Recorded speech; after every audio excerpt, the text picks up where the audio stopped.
All right. Good morning, everyone. We're almost through January. We're good for bad. We're past the cold as well, which is nice. I'm still wearing a jacket because it's a tiny bit, but it's pretty much over. So that's good. We all survived. Yeah, yes.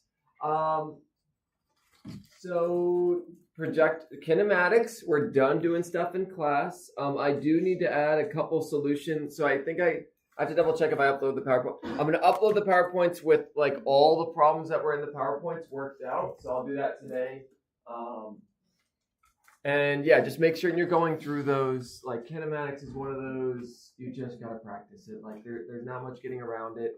We did a few examples that kind of cover the breadth of things, but it really is break things into X and Y, do the math. What is time limit? Yeah. As you go through them, you'll find that once you can do like a couple of them, you're good. And I say that like make sure you kind of go through as many as possible. But kinematics is very much one of those. Once you know, and that's going to be a lot of things in this class. Once you know how to do this type of problem, you're kind of good to go. So, yeah, today is going to be a fun conceptual day. We're going to do forces. That's the second. So test one is pretty much kinematics and forces. And that's kind of it. So we did kinematics. Now we're going to do forces. Notice that it says circular motion up here. I actually opted this semester. Previously, I did some circular motion stuff at this time, but to make things a little bit more streamlined, we're just going to do forces. We'll do circular motion all at the end. I've already removed the slides for it in here. And yeah, I'm still seeing if I can fit pressure and fluids and all that stuff at the end, but that's something I still have to evaluate. But anyway, circular motion will get chucked at the end when we do all the other circle stuff.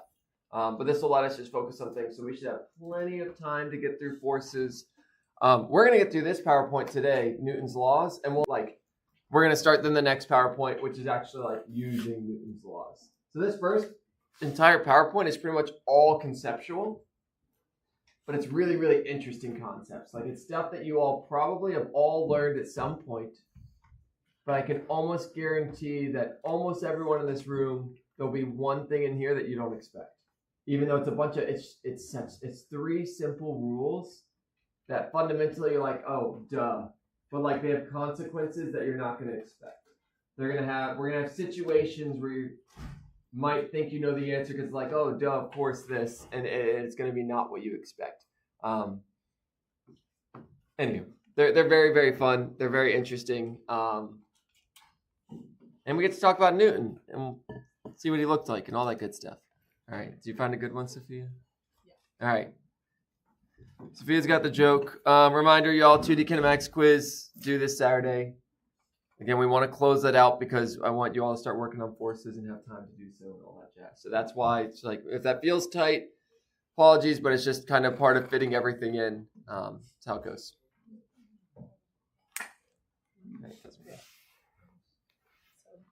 Why were the fish's grades so bad? It was below sea level. That's good. It's good. Anywho, good stuff. Top Hat stuff. Again, grades are synced. I've reached out to Top Hat. About 10% of students, their grades aren't syncing for reasons beyond my discernible ability. As long as your grade is in Top Hat, you're good. Like, that's the rule of thumb. If your grade is in Top Hat, you've done everything you need to. We're fine. And I'll keep working on this. And worst comes to worst, I'll do it manually. So again, today should be interesting, hopefully. Like, I think this stuff is super, super interesting. So it's all about Newton's. So we're going to talk about force. Isaac Newton and force are like two things that go hand in hand. Determine how forces affect an object. And then we're going to learn how to draw something called a free body diagram, which is an interesting name that I just kind of, for me, it's just become, I don't know if second nature is the right word. Fancy name for draw a picture with forces acting on it. That's all a free body diagram is. Draw a picture with the forces acting on it. And so we're going to practice that. When we do these problems, pictures are absolutely critical. If you do not draw the picture, you're kind of shooting yourself in the foot as far as your ability to solve these problems. It is critical. Every physicist that does these problems, again, The stuff I'm teaching you all, the process I'm teaching you all, is the processes experts use, not the processes beginners use, and then at some point you graduate and you stop doing them. And you can ask Peter if that's true as well. Peter's a second opinion. So ask him when I'm not around if that's actually true or not. If he still draws free body diagrams when he's solving these. Anyway, all right, first question. How do you cause an object to accelerate? This one I'm just going to throw out as a word answer. I'm curious what you all say. This is just getting a sense of what you know. Remember, any answer is correct here. I'm not looking for a specific thing. I mean, what do you think? And hopefully I picked your all's class this time. Great. It did go to you all.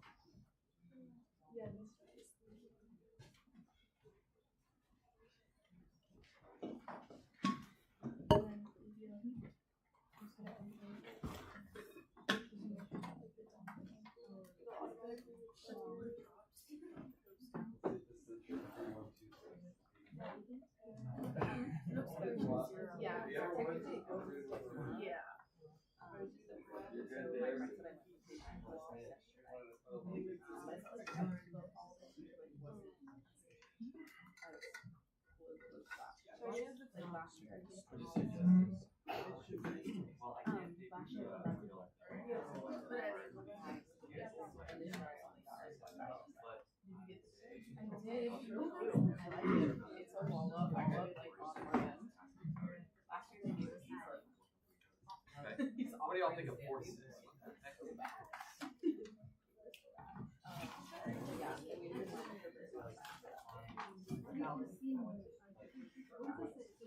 Okay. Yeah, you want to apply force to that model. Yeah, you're gonna have to mark in front of it. Yeah. What would you do? Okay. How would you do that? Yeah. Right now, how fast? No. Smack it. Start moving. Accelerate.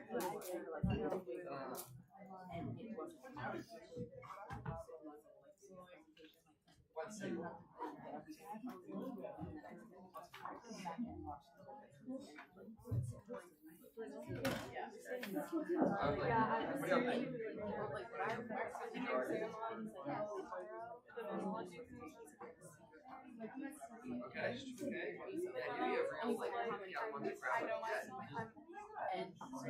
Sure, and if I do, she's gonna be like, I'm gonna talk about ace.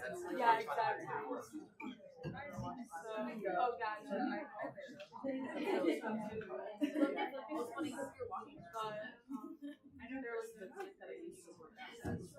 All of us I'm sure there was one day we walk around like, no, yeah. And my friends like, no, we all work at the same time. All right, we'll go like 10 more seconds, and then we'll peruse through your responses.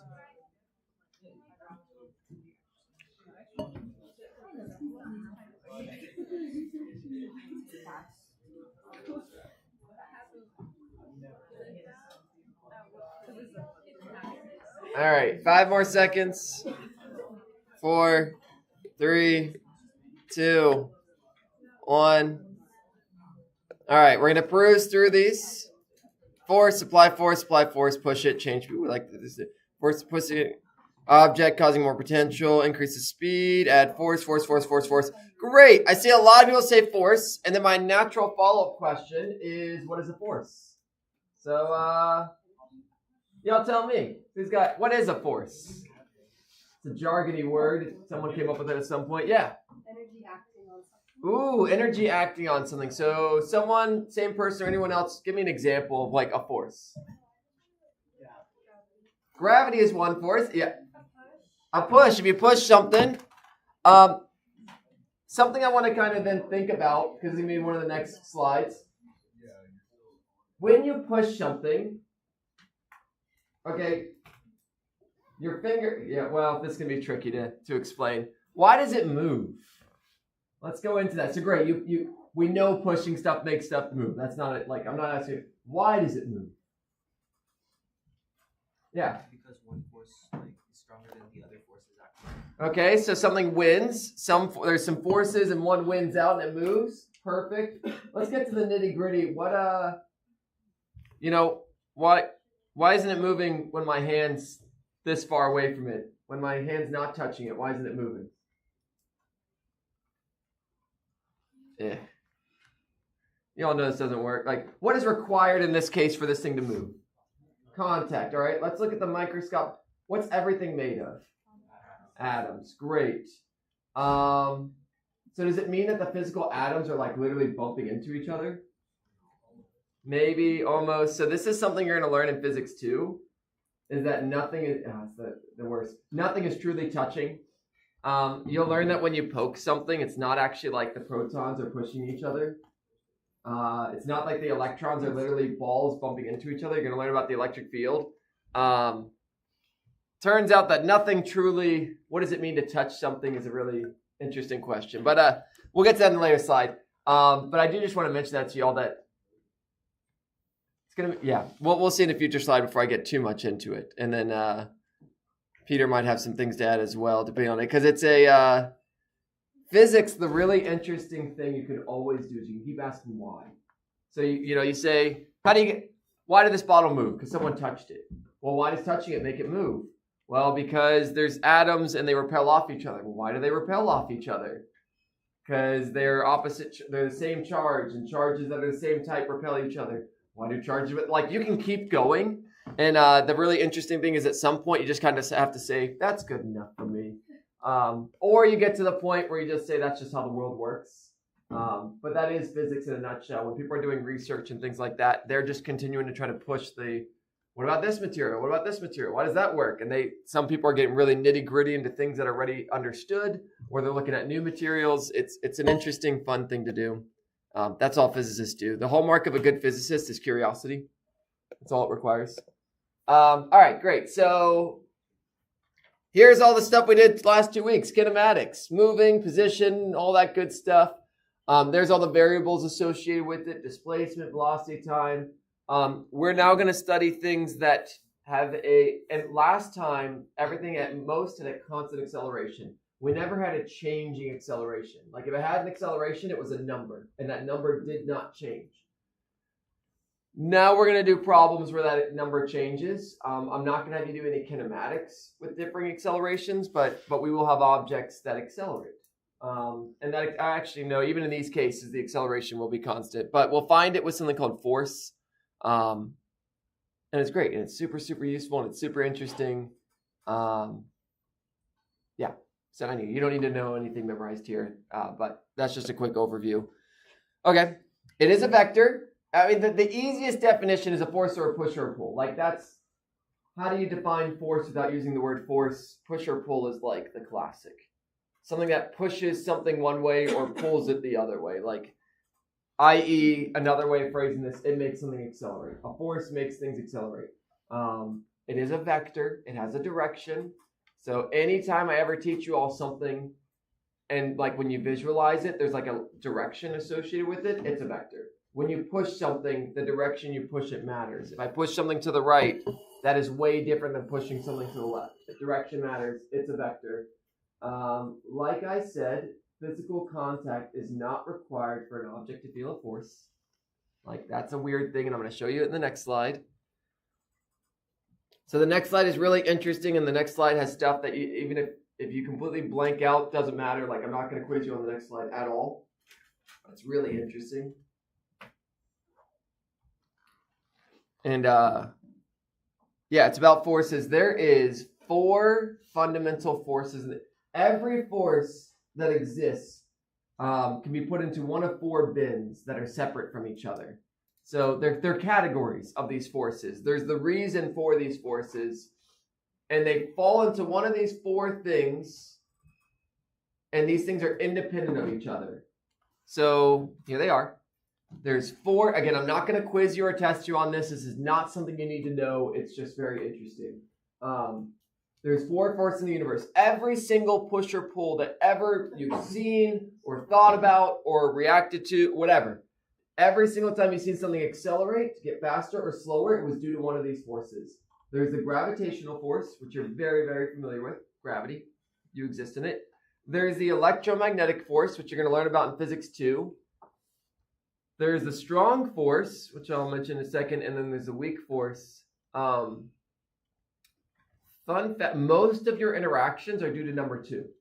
Almost every single force that you experience, every single thing you're experiencing right now, the reason you're not falling, like the reason you're not falling through your chair, the reason when you push something, every single, basically the vast 99% of the forces you experience are due to number 2, the electromagnetic force. When you all push a bottle, that's the electromagnetic force. The electrons get really close, they don't touch, and you'll learn that they repel each other. Opposites attract, like charges repel. Yeah. If we don't touch things, how do we feel? Yeah. So it's a good question. So when things get really close, so the you got a proton, you got a nucleus, and then you got these electrons kind of in this cloud. When they get really close, the electrons repel each other. So when you push something, it gets pushed, and we're going to learn one of our laws is when it gets pushed, you get pushed back. So your electrons get pushed back, and so you feel that pushback. And this is one of those just really weird things, but this explains literally everything that everything that touches each other. It's the electromagnetic force. The reason for friction, electromagnetic force. The reason when you push a chair, electromagnetic force. Everything. Like I say, everything. The vast majority of your experiences are that. Gravity explains why you're getting pulled down right now. That's the only thing gravity explains. Every other push or pull that you're experiencing right now, / throughout the day, / all of that, electromagnetic force. The reason things get stuck together, electromagnetic force. The reason glue is sticky, electromagnetic force. All of that, everything. All comes down to protons, electrons, and their interactions. And then, Peter, how much do you know about the strong force or weak force? You probably know as much as I do. I know like 2 sentences for each of these, and that's it. Yeah, I don't know a whole lot about those either. Yeah, so I'll say my spiel, and if you have anything to add, the strong Big force, things, not small ones. huh? I study big things, not. Oh yeah. Well, even these, like, so I did all my physics stuff. The strong force and the weak force. So I never took any classes in like nuclear physics. That's where you would learn about these. So again, in physics 2, you're going to learn that it's the mantra. Opposites attract. So if you have 2 positive charges, they're going to repel. If you have a positive and negative, they're going to attract. Opposites attract, like charges repel. You probably learned that in chemistry. Like that's. If you haven't, you'll learn it. It's really straightforward that opposites attract, like charges repel. Well, then immediately there's a question of what about protons in a nucleus? Protons in a nucleus are positive charges, and they're stuck together. So what's up with that? Like that. According to this, they shouldn't. They should repel each other. According to the electromagnetic force, they should repel each other. Turns out when they get really close, the strong force takes over. It's called the strong force because it's stronger than the electromagnetic force, but only when they're really close. And what I'm about to tell you is going to sound like complete nonsense, but this is the extent of my knowledge. Why does the strong force exist? Why do they attract each other? When they get really... So it turns out that protons, if you keep... Protons and electrons are not the smallest atoms. You've been lied to when you've been told that in your classes. Turns out you can take a proton and cut it into smaller pieces, and then you can take, like, how far can you do that? That's a great question. No one knows. But it turns out that protons are made of quarks. Quarks are what make up protons and neutrons. I think electrons as well, not 100%. And these quarks exchange gluons. Just sounds completely made up, right? And that's the reason for the strong force. That's literally the extent of my knowledge. These quarks exchange gluons, and that holds them together. What does that mean? Great question. Ask ChatGPT. That's the most I know about the strong force, but it explains why protons are held together. Remember, these are all independent of each other. These are all basically, they looked at something and said, this is breaking one of the rules for the other ones. What's up with that? And so it's a new force. If it doesn't fall into one of these categories, every single interaction, every single force falls into one of these 4 things, and never more than one. The weak force I know even less about. It's basically that statement. It's responsible for radiation. So like nuclear decay, when you have radioactive materials and they have like a half-life and they break down into other things, it's like, what's up with that? There's a force involved. Particles are like stuck together, then they get ejected from each other. Like that's a force. Why? It's the weak force. Why does it? That's literally all I know. I have no idea how it works or any principle there. It's responsible for radiation. So does it like overcome the strong force Yeah. Yeah, it's really it something happens where it breaks down and somehow that strong gets I guess maybe overcome. I'm not sure exactly what the mechanism. Yeah, that's probably a good way of putting it. Or I don't exactly know what happens with the weak force, to be honest. Like I have no clue. That's one of the again. There's whole physics is there's so much in this world, and while I know things about it, there's a lot I don't know. It's a big world out there with a lot of complexity. That's where like anything space related, you should talk to Peter. Like Peter knows way more about space stuff than I do. I know very little. And there's a lot I don't know. But anywho, there you go. That's the most for number 3, number 4, you now know as much as I do.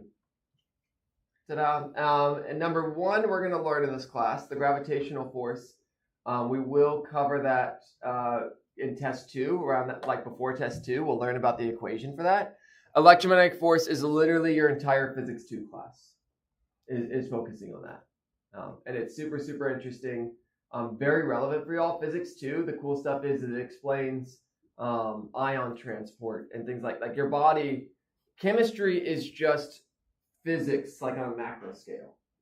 So like chemistry is just a bunch of charges and they get connected to each other and they repel each other and they do all that. And then biology is just a bunch of chemistry that's going on where charges get attracted to each other and they make things. Your body's just a bunch of little machines that follow physics. And so, when you get to physics 2, may or may not connect to medical stuff, but it explains like ion transport across cell walls. There's a gradient of more positive charge on one side, negative charge, and it pulls things over. And anyway, it's really, really interesting in a medical context, but you might have to look in that in your own. Who knows? All right, great. Forces, there's contact force and field force. Again, you don't need to know this. This is just, in our case, we are going to say things are going to touch, but just whatever. It's not a big deal. This doesn't really matter. What does matter is this guy. Look at him. Wow. What a guy. Isaac Newton is like, there's people in history you look at and you're just like, they were built different. Isaac Newton was one of those people that the amount of things he contributed to physics is just insane. All right, so Peter, I'm going to need your help with this one. Let's see. So he did forces. He also came up with things about light. What else did Isaac Newton? You mentioned gravity. I haven't done gravity. Came up with the equation for gravity. Let's see. Any up? So he did stuff with like light is made up of all the colors, and you can split it up in the refraction and how the mechanism of all that works. One of 2 people who independently invented calculus. One of the 2 people that invented calculus. Someone else did it, I think. I want to say India, or if not there, somewhere around there. Independently, they did it, and I forget who gets credit. I don't know who gets. They both get credit, I think. Yeah. And he probably did a couple more things. I think like one of them invented more of it, but we use the other's notation. Okay. The guy he is called the father of physics. One of the fathers of physics. Maybe there's multiple fathers. I don't know. The man is like, he's done so much. So when we get to gravity, you'll see him again. But he came up with all these laws, and they're going to sound like obvious laws. They're going to be like, oh, duh. Of course things do that. But again, I'm going to give you all scenarios where the rules, even though you're cool with the rules, when I apply it to a situation, you might come up with the wrong answer because you're not thinking of the rule as like an absolute term. Like, you'll see what I mean. You'll see what I mean when we go through these. They're really fun. I think they're fun and interesting because they're going to challenge your perspective on things. So there's just 3 laws. We'll spend kind of the first half of class going through this. So here's the first question. We'll go around and chat with you all and think about this again. This one might be... These are going to vary in terms of how people respond to these. If you fire a bullet in space, what will eventually happen to that bullet? It will slow down and come to a stop. It will get faster and faster, or it will keep traveling until it hits something.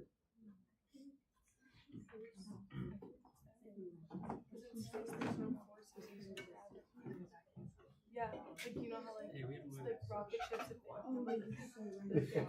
yeah, that's why they make it. Yeah, they'll just literally yeah,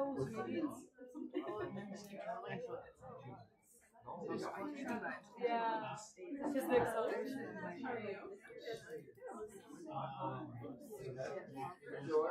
Yeah. It's definitely not.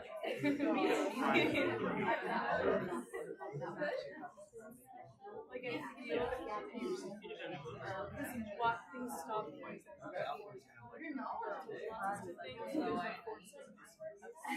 So that it would like is that what you want to do?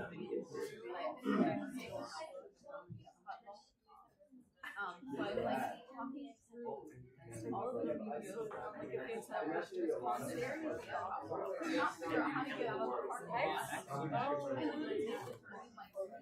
Yeah. Like maybe you're not just slow down like no, yeah, he definitely he's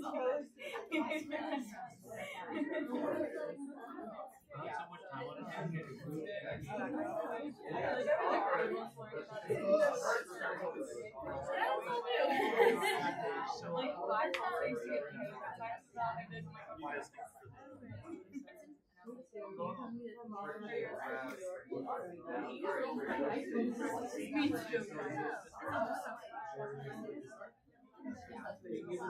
yes, I'm usually in that corner.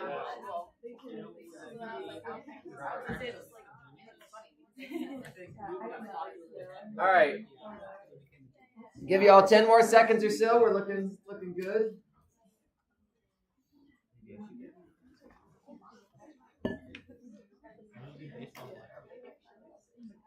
All right. In 5, 4, 3, 2, 1. All right. So this one is actually one of the least kind of crazy ones. And I think we're going to see that with the answers. Yeah, most people said it will keep. Okay, good. No one put D. It'll keep traveling forever and ever and ever and ever and ever and ever and ever until it hits something. Who wants to tell me why? Like I heard some people give me answers for it. So yeah.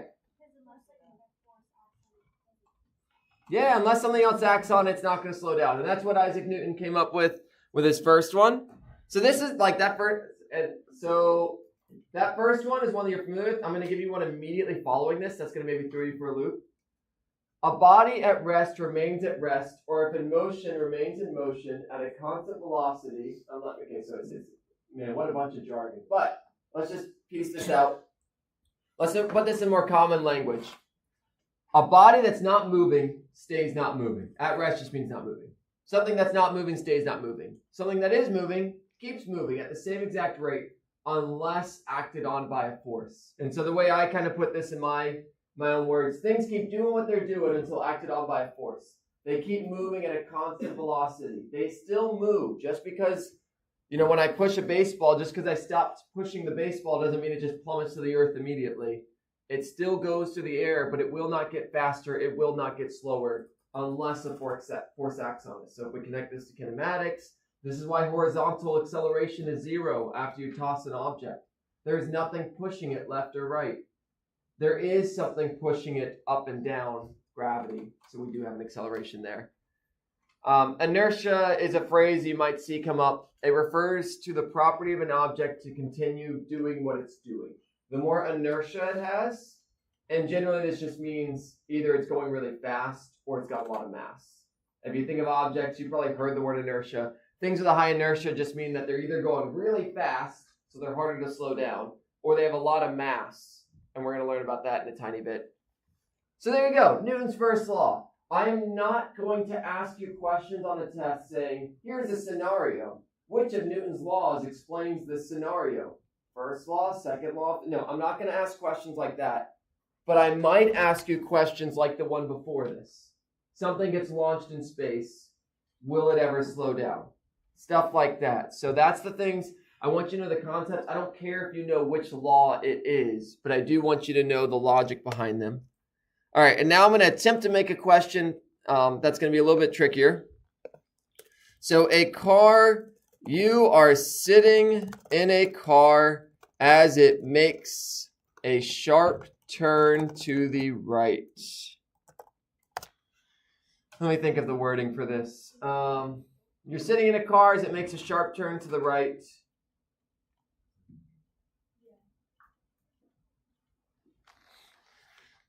Let's see. You know what? Actually, let me rephrase this. You are standing in a bus as the bus makes a sharp turn to the right. What forces do you experience while you're in the air and as the bus is turning? This is maybe not the best question, but it's getting at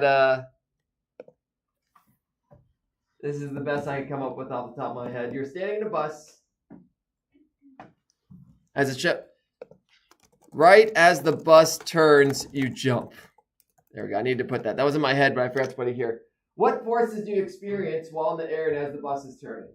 All right. What force down and to the right? Force down and to the left. No forces. Totally going to depend upon the reference. Well, that's right. Yeah, it's going to clarify, here's the bus. We're looking at, so down in this case means into the ground. Down means into the ground. Up means up into the air. All right. So again, it's not the most beautifully worded question. This one's a little tricky to kind of come up with, but it's going to get, I think it's going to still accomplish what I want it to. Fingers crossed.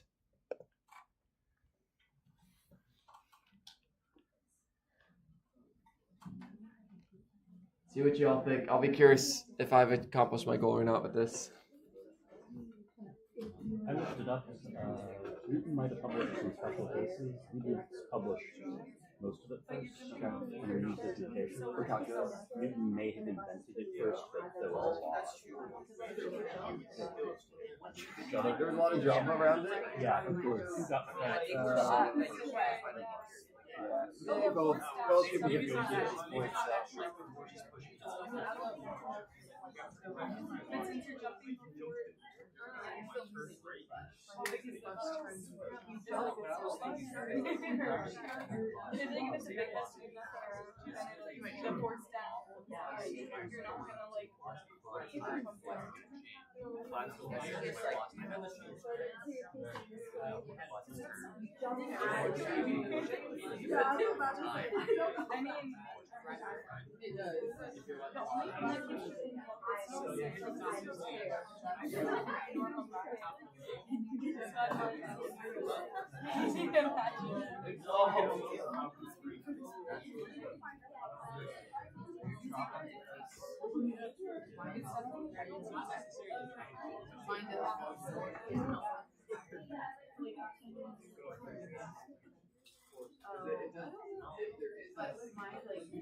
That is a good thought.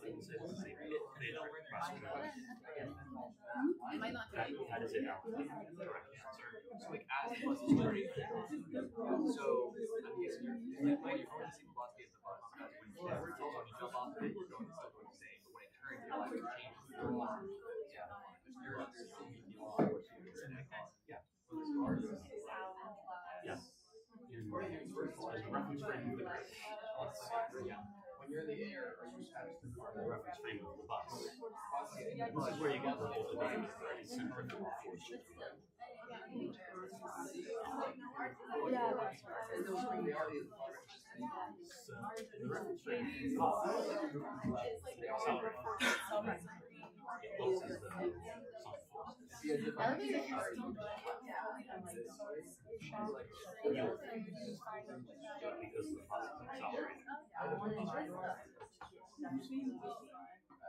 That's why I'm saying Weird, yeah.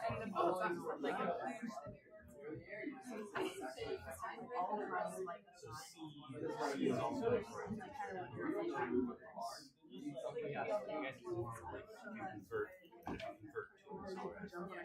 All right, we'll go like 10 more seconds and we'll chat about this, and I'll get my little Jenks demonstration boost that does the job.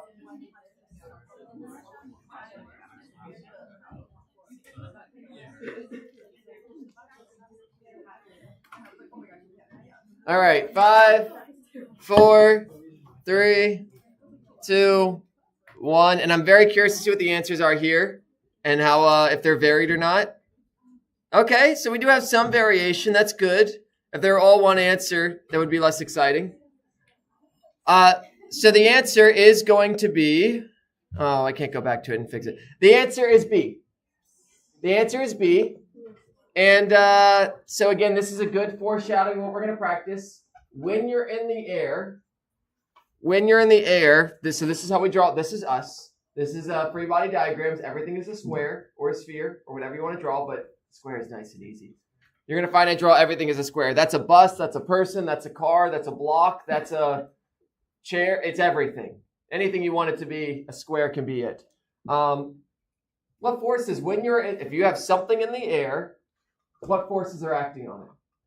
Gravity. So we're going to learn eventually, we're going to draw an arrow down. In this case, when the bus takes a sharp turn, is there anything that's telling your body that the bus, when you're in the air, is there anything like connecting you to the bus? No. There's nothing connecting you to the bus, so there's no way that you should know the bus is turning. When you're in the air, there's nothing physically tethering it to you, so there's no reason for the bus. If the bus makes it right, you have no idea. Now, when you hit the ground again, now you're connected to it and all that jazz. But this is the reason why. And the connection I want to make here, and the reason I tried to ask this question is you all have experienced going in turns. And you've experienced when you go in a car and you make a sharp turn, it seems like your body gets pulled to the side. Like that's an experience that everyone's familiar with. You make a sharp turn, it seems like you're getting pulled to the side. But the follow-up question, is there anything pulling you? Like when you make a turn, is there like a string attached to you pulling you to the right or anything like that? No, nothing is pulling you. And so the example I give here, if you have like a whiteboard, something with low friction, and you put something on top of it, when you make a turn, this is Newton's first law. When you make a turn, the car moves, and you're going to keep going the same direction unless you're attached to that vehicle. Newton's first law says an object in motion is going to remain in motion until a force acts on it. So when you make a turn, you keep going straight. Your body doesn't know to magically make a turn. The only way you make a turn is when the seatbelt pulls on you, or you get pushed into the side of the door, and the door starts pushing you inwards. So nothing is actually pulling you outside the car. In fact, the car is pulling you in, like the seatbelt and the door are pushing you the other way to keep you going in that turn. Otherwise, why would you turn? Newton's first law, you keep doing what you're doing until a force acts on you. Making a turn means you're doing something different. You're changing direction. You're accelerating. And so this is one of those consequences that people don't think, like, people think when they make a turn that they're getting pulled outwards. The opposite is actually true. You're getting pulled inwards. Otherwise, you'll fly out of the vehicle. Like if you've ever been in a golf cart or anything like that without a seatbelt and you take a sharp turn, you fly out the vehicle. Nothing yanked you out the vehicle. You just kept going the direction you were going and the vehicle left you.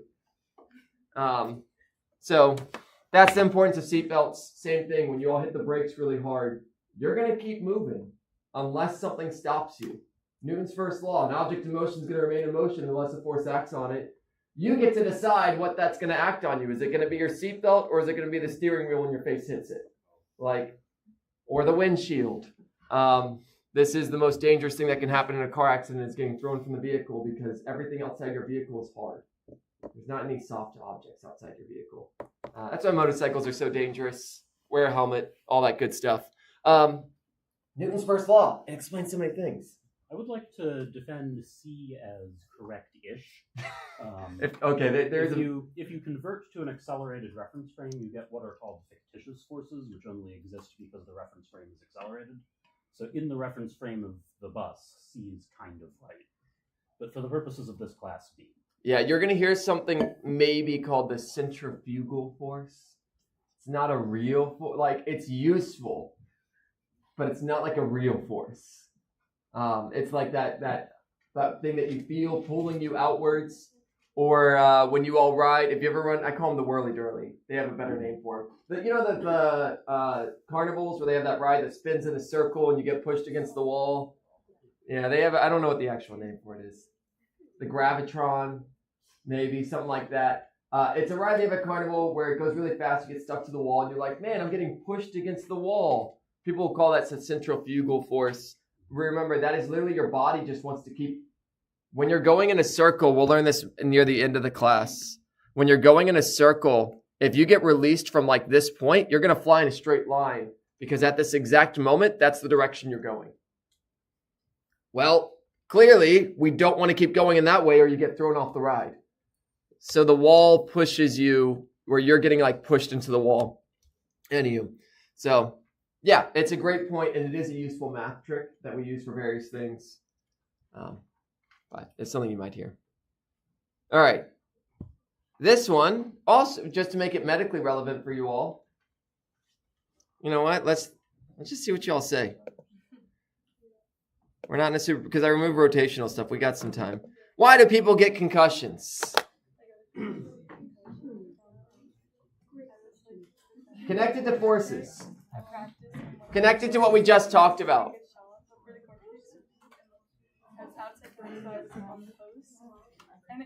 And in my head, like she did a full shot, and it was just like I wasn't paying attention, so I was focusing on the corner kick, and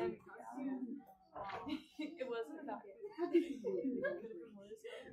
I didn't realize it was twice. I really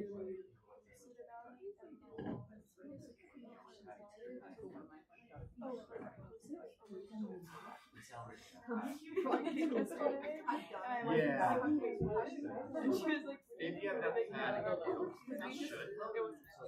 yeah, thinking about it, we literally were like, Yeah. So your velocity's gonna change. So you can change then remember acceleration and velocity over time. So if you can increase that time, then you can decrease the acceleration. Yeah, that's a good question. So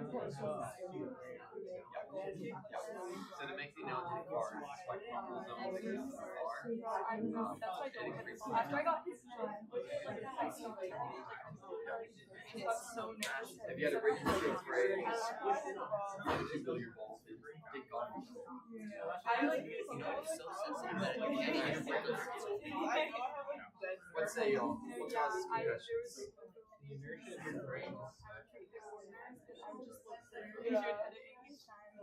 That's Newton's first law.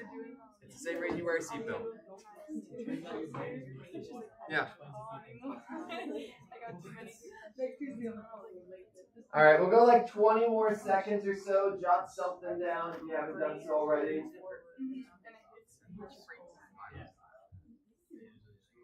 Mine never occurred. I just felt like I was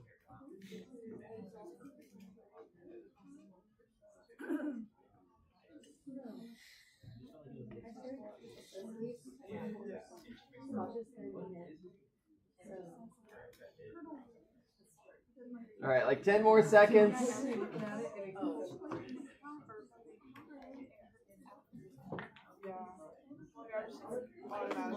All right, in 5, 4, 3, 2, 1. All right, let's look through these, y'all. Let's see how an abrupt, unexpected force acted upon the head of a grain, causing concussion. Force to the ground, pushes back, too much force, sharp stop, brain hits the skull. Two strong forces when you're in motion. Force opposing it, force, extreme force in your head. Very nice. So, few key things here. Oh, inertia of the brain overcomes the padding step in your skull and gets squashed. I like the use of that phrase. Yeah, so, I mean, it's the same reason you wear a seatbelt. If you are running at 10 miles per hour, how fast is your brain going? 10 miles per hour. Then you hit something. The rest of your body stops, but your brain's still going to go 10 miles per hour. So what stops your brain? Yeah, as far as I'm aware, and that sounds like I actually don't know all the details. There's like some fluid, I think, barrier. I tried to find some pictures of this. I think there's like a thin fluid barrier between that, which will provide some cushioning. But if that gets overcome, like why does it provide some cushioning? No, that's a good point. Fluids are incompressible. So this is an interesting fact. You are like, but I could squeeze my water bottle. If you have an enclosed container where like the exterior of it can, well, even if the exterior can, you cannot actually squish a fluid. So like if you have a foam block, you can like squish that. Or if you have air, you can like a balloon, like you can compress a balloon. You literally, fluids cannot be squished. You cannot get them any closer together. There is some you can maybe get them a tiny, but basically you can't. This is how hydraulics work. So your brain, because it's a closed system, like the fluid has nowhere to go. When your brain moves forward, that liquid basically acts as a barrier because it can't be squished. There probably is some squishy bits around that the fluid can kind of like push outwards on. If you ever played with one of those toys where like you squeeze it and the fluid goes out and it like makes their eyes all bulgy or something crazy like that. The fluid will find somewhere to go, assuming it's not like a really rigid, hard surface. So it will there's probably somewhere for the fluid to kind of get compressed into, probably your brain. Your brain's actually kind of squishy, I think. I've never touched one. So anywho, your brain might get actually squished a bit, which also does this. So yeah, you basically all you can do, when you hit something, your change in velocity is going to be the same value no matter. If you go from moving to not moving, I don't care how that happens, your change in velocity is the same. If you all remember the equation for acceleration, it's change in velocity over change in time. When you get in a car crash, when they design cars for collisions, they can't change your change in velocity. If you're going 60 miles per hour and you hit a wall, no design of your car is going to change that your car will stop. Like, it's going to happen. The wall will win. Same thing, when two football players run into each other, they're not going to design any safety equipment that's going to make it so that the players don't stop after they hit each other. I mean, that's the whole point of them hitting each other. Like, they're going to stop each other. So this change in velocity, that's set. You can't change that. Like, they're moving, then they're not moving. At worst, I guess at most, you can limit how fast they're going, hence speed limits on roads. You can limit what my initial velocity is. They can't change the final. Football players, I guess they could tell them not to run as fast, but that's not going to happen. That'd be a little silly. But you can change the time of the collision. You can change how long it's going to take. And therefore, you can change the acceleration. Yeah, let's just pull up Copilot. Not now. You know, how much acceleration is required to cause a concussion? I looked this up before, and again, I'm not taking this as gospel. I'm not taking this as this, but ChatGPT and all these kind of things basically synthesize what is available online, whether or not that's accurate, spend the time, but I guess it's a good sense. 60 Gs, or about 70 to 120 Gs. If you're like, what is that acceleration? Just multiply that number by 9.8. That's about the acceleration that your brain can experience without suffering damage. That's all a concussion is brain damage caused by too much acceleration, by literally your brain hitting the wall of your head too quickly. It is impressive that you can sustain this much Gs. Over a sustained time, like 10 Gs is going to knock you out because literally the blood in your body is going to go to one part and then you pass out. But yeah, fun things. Again, all these interesting consequences. All right, fantastic. Newton's first law. Such a simple rule and so many consequences of it. Yeah. So, like wearing a helmet absorbs like the G-force? So wearing a helmet increases the time of the collision. And by increasing the time of the collision, you decrease the acceleration. Yep, so it all connects back to that kinematics equation. Every single design, basically all these things, all these design considerations, cars, helmets, all these things, it's just to increase the change in time. It's to make the time of the collision, the time it takes for you to slow down, bigger. And therefore your acceleration less. It gives your brain more time to slow down, which means it's not going to get pushed as much. Yeah, so a few consequences here. If an object is slowing down, it means the force is acting on it. If an object is speeding up, it means the force is acting on it. If an object is going at a constant speed, that means the net force is 0. That doesn't mean that there aren't forces acting on it. It just means they're all canceling out. So that's an important thing to keep in mind. Right now, you all are moving at a constant speed, 0. But there is gravity acting on you, and we'll learn about the other one in a bit, normal force. If there's no forces, there's no change in motion. Like, things will keep doing what they're doing. The last caveat I'll put here, if something is turning, it is experiencing a force. If something is turning, because the components of the velocity are changing. So that's something, I'll actually chuck that on here. So no force, no change in motion. An object that is turning is experiencing a force. The components of velocity are changing. So you can just act this out yourself. If I walk in a straight line, my x velocity is 2. If I make a turn, now my x velocity is 0, but my y velocity is 2. the components change, which means there was acceleration. So the x and y, just to make it even easier, turning is accelerating. And again, we just talked about this. When you take a turn in a car, it's clearly accelerating because you'll fly out the door unless something pushes on you to keep you in that car. Slow down in one direction, speed up in another. Mm-hmm. Yeah, it's all about components, y'all. Like that's, whenever you're now thinking about the world, you got to try to think of things in their x and y components if you really want to understand what's going on.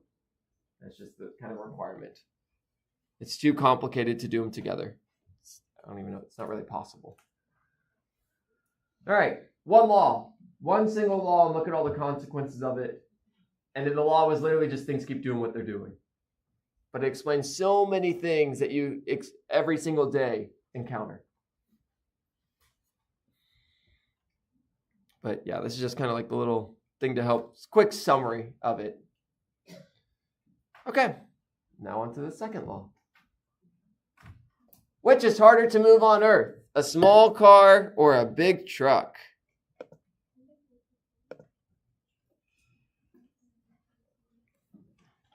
Think about it. Well, lots of ways to think about this.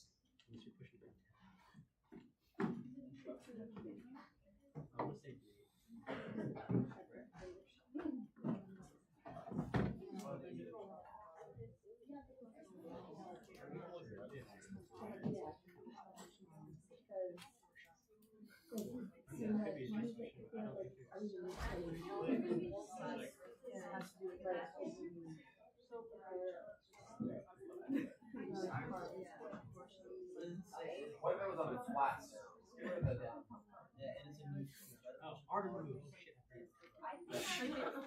Yeah, don't worry about whether these are trick questions. Just think about what makes logical sense.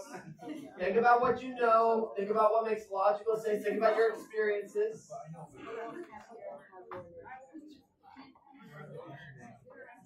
I mean, just make your experiences. Have you ever tried to push it? Let's just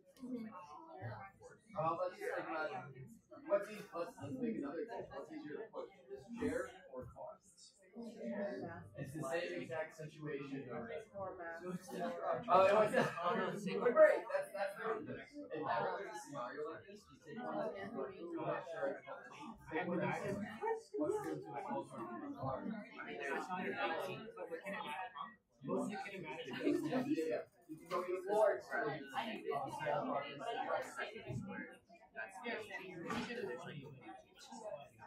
It's just like the thing they always like I went to two of them. Exponential y initial like which one were you using? I'm definitely using the two.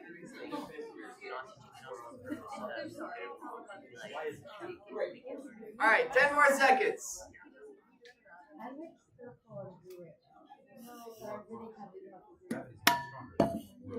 And 5, 4, 3, 2, 1. All right. So I could have, and someone raised a good point. You can make this even more extreme. What's harder to move on Earth? A tiny eraser or an entire airplane? The airplane is harder to move. Like, you can take an extreme. And so to that end, the answer is B. Okay? Now, great. You all have lived on Earth. You're used to this. Let's take the same exact scenario, but do it in space. And now see what you think the answer is. Think through the reasons why you answered the last one. And do those reasons change when you're in space? If not, great. If they do, then your answer should change. Think through the reasons. Why did you make that decision? You are floating in outer space. We are super far from the Earth. We are Elon Musk's roadster way off somewhere.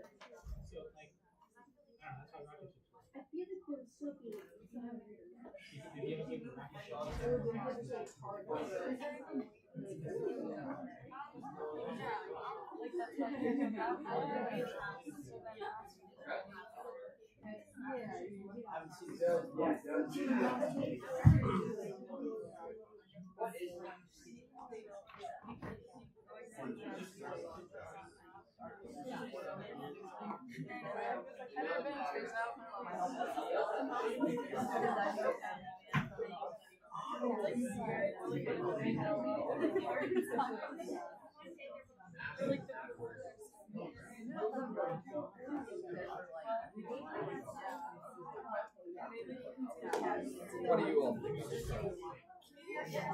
Oh, later. Okay.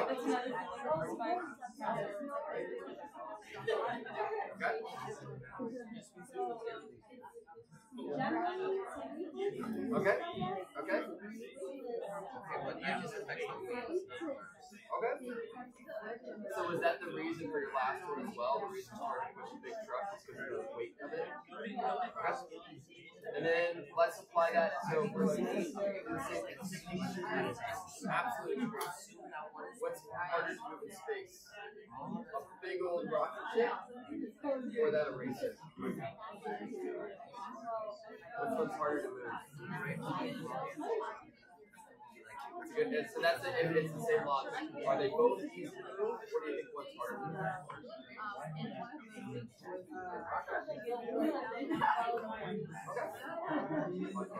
No, that's good. That's all I want you to do is think about it and think logic. As long as your logic is consistent. And that's not me saying it's right or wrong.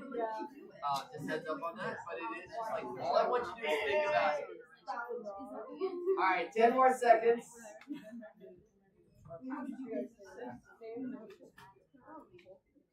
All right, 5, 4, 3, 2, 1. All right. So there was a couple different reasons that I heard when going around the room. One was that the reason for this previous one was due to the mass of the objects. The other reason it was due to the weight of the objects. And so the question is, which one determines how hard it is to move things? Does it depend upon gravity or does it not depend upon gravity? And Isaac Newton discovered it doesn't depend upon gravity. And this is one of those, it depends upon the mass.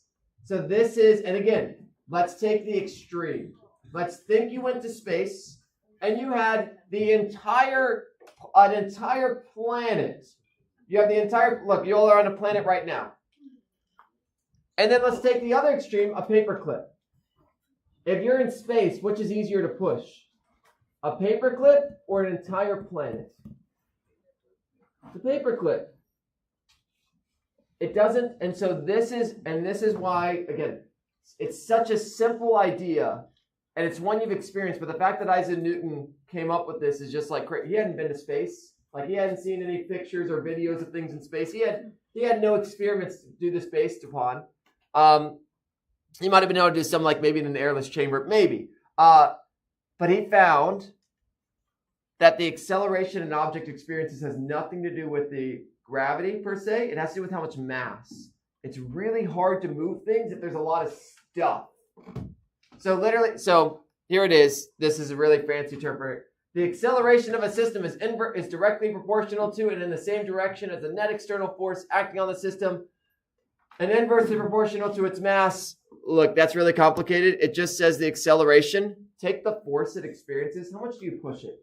And divide that by the mass of the object. How much stuff it has. The more stuff it has, the less the acceleration will be. Yeah. So why can you say this when, like, if you were pushing an object upwards, like it's experiencing like a downward force of gravity? So if there is gravity, you have to overcome that gravity. That is true. And so it's this net force that we're going to care about. Your force, we're going to learn that you can add these forces together. Whatever force you push upwards with, we'll have to overcome that. So is this specifically with like the last two examples, like referencing those, or just in general? Okay. Gravity's pulling this thing down right now. I am pulling upwards on it. Why isn't it going upwards? Yeah, they're either equal or it's just not bigger. So we are for you to get a positive acceleration, F net has to be positive. How is F net going to become positive? I have to have F net means add. So if I like apply a force, that number has to be bigger than gravity's force to cancel that out. So mass does matter in that case. So when we start to do the math, it'll start to go into there. But as far as like if we just say one force, I push something,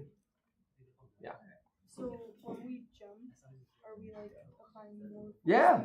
Yeah, that's a great. Someone asked if when we jump, are we applying more force than gravity? Yes. That's the reason you're able to leave the ground. If you don't push the ground enough, you don't go upwards. You don't beat gravity. Like I'm pushing on the ground right now. I'm pushing. Nothing's happening. I have to push so much, and then we're gonna learn that the ground pushes me back up. Because right now, when you're gonna learn, like when you jump, you don't push upwards. Like that would mean like I guess you could like kick your leg in the air, and that would also make you fly in the air. But no one jumps that way.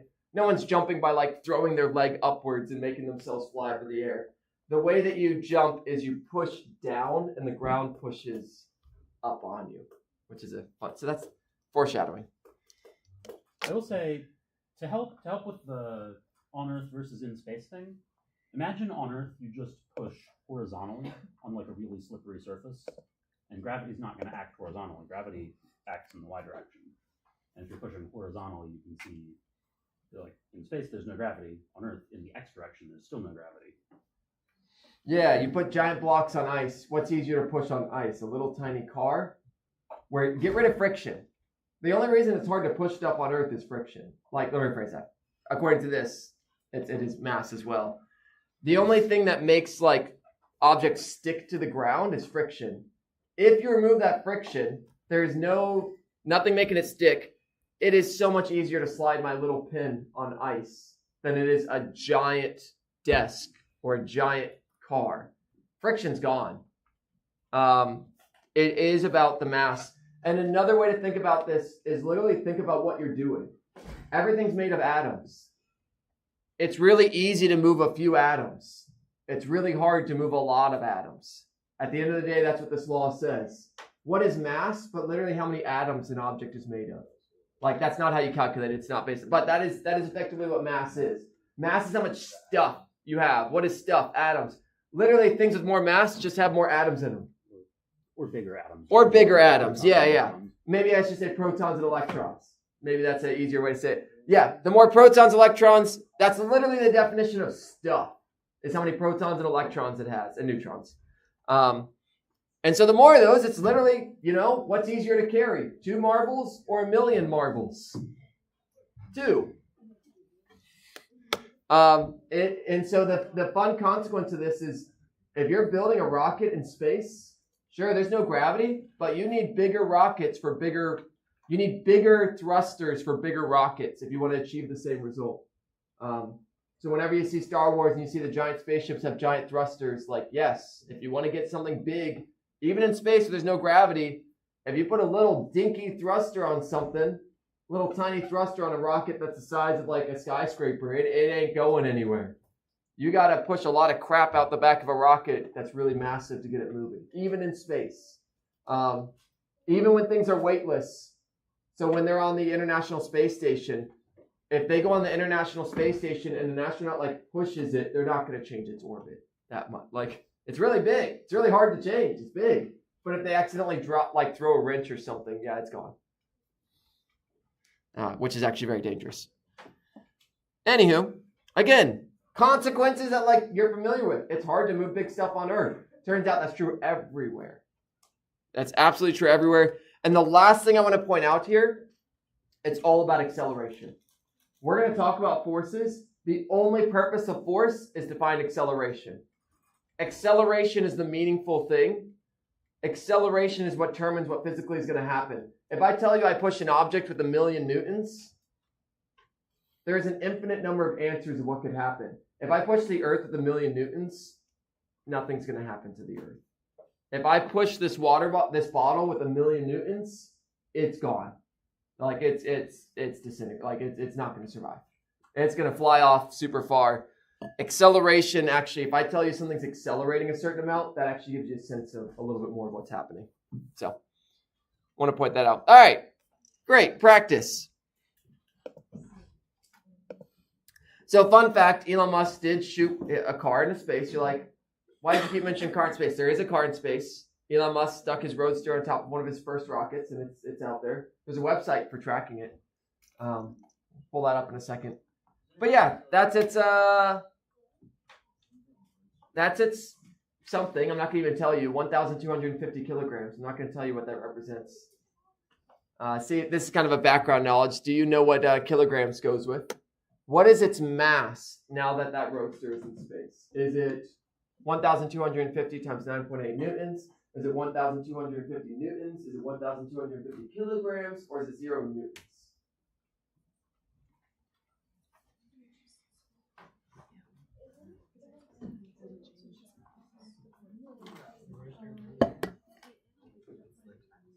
Chat with your neighbors. There's only one right answer here. Because what is kilograms? Yeah, that's something we're gonna learn. Newton's is force, and Newton will also be weight, because weight is force. And it says kilograms. Yes. Yeah, so it's really, really funky where kilograms is used as mass, but it's also used as weight in context. And physics will never use it as weight. But when you stand on a scale when it says 1,050 kilograms, it's kind of giving you both. That is your mass. It is also your weight on Earth. If we use really cool. So in our class, we're never going to use kilograms. So when you say on a scale, it's 1,250 kilograms. I think that scale is saying your mass, 1,250 kilograms. And the force is measuring force due to 1,000.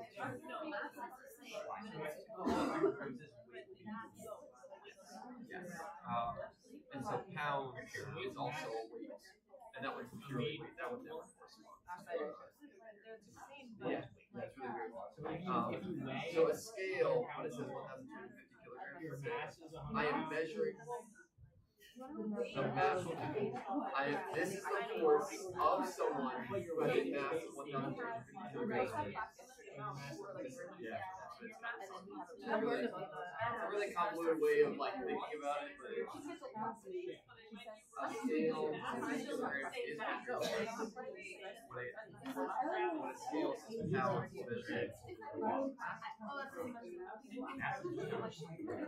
yeah, I have to think about how to explain that. A scale is only works when it's calibrated. So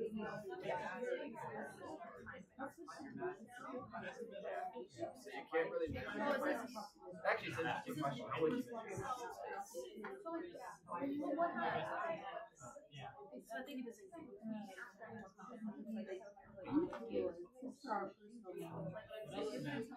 I'll let y'all think about it. It's an interesting problem. There is ways. There's two ways I can think of. It's an interesting fun problem. All right. 10 more seconds.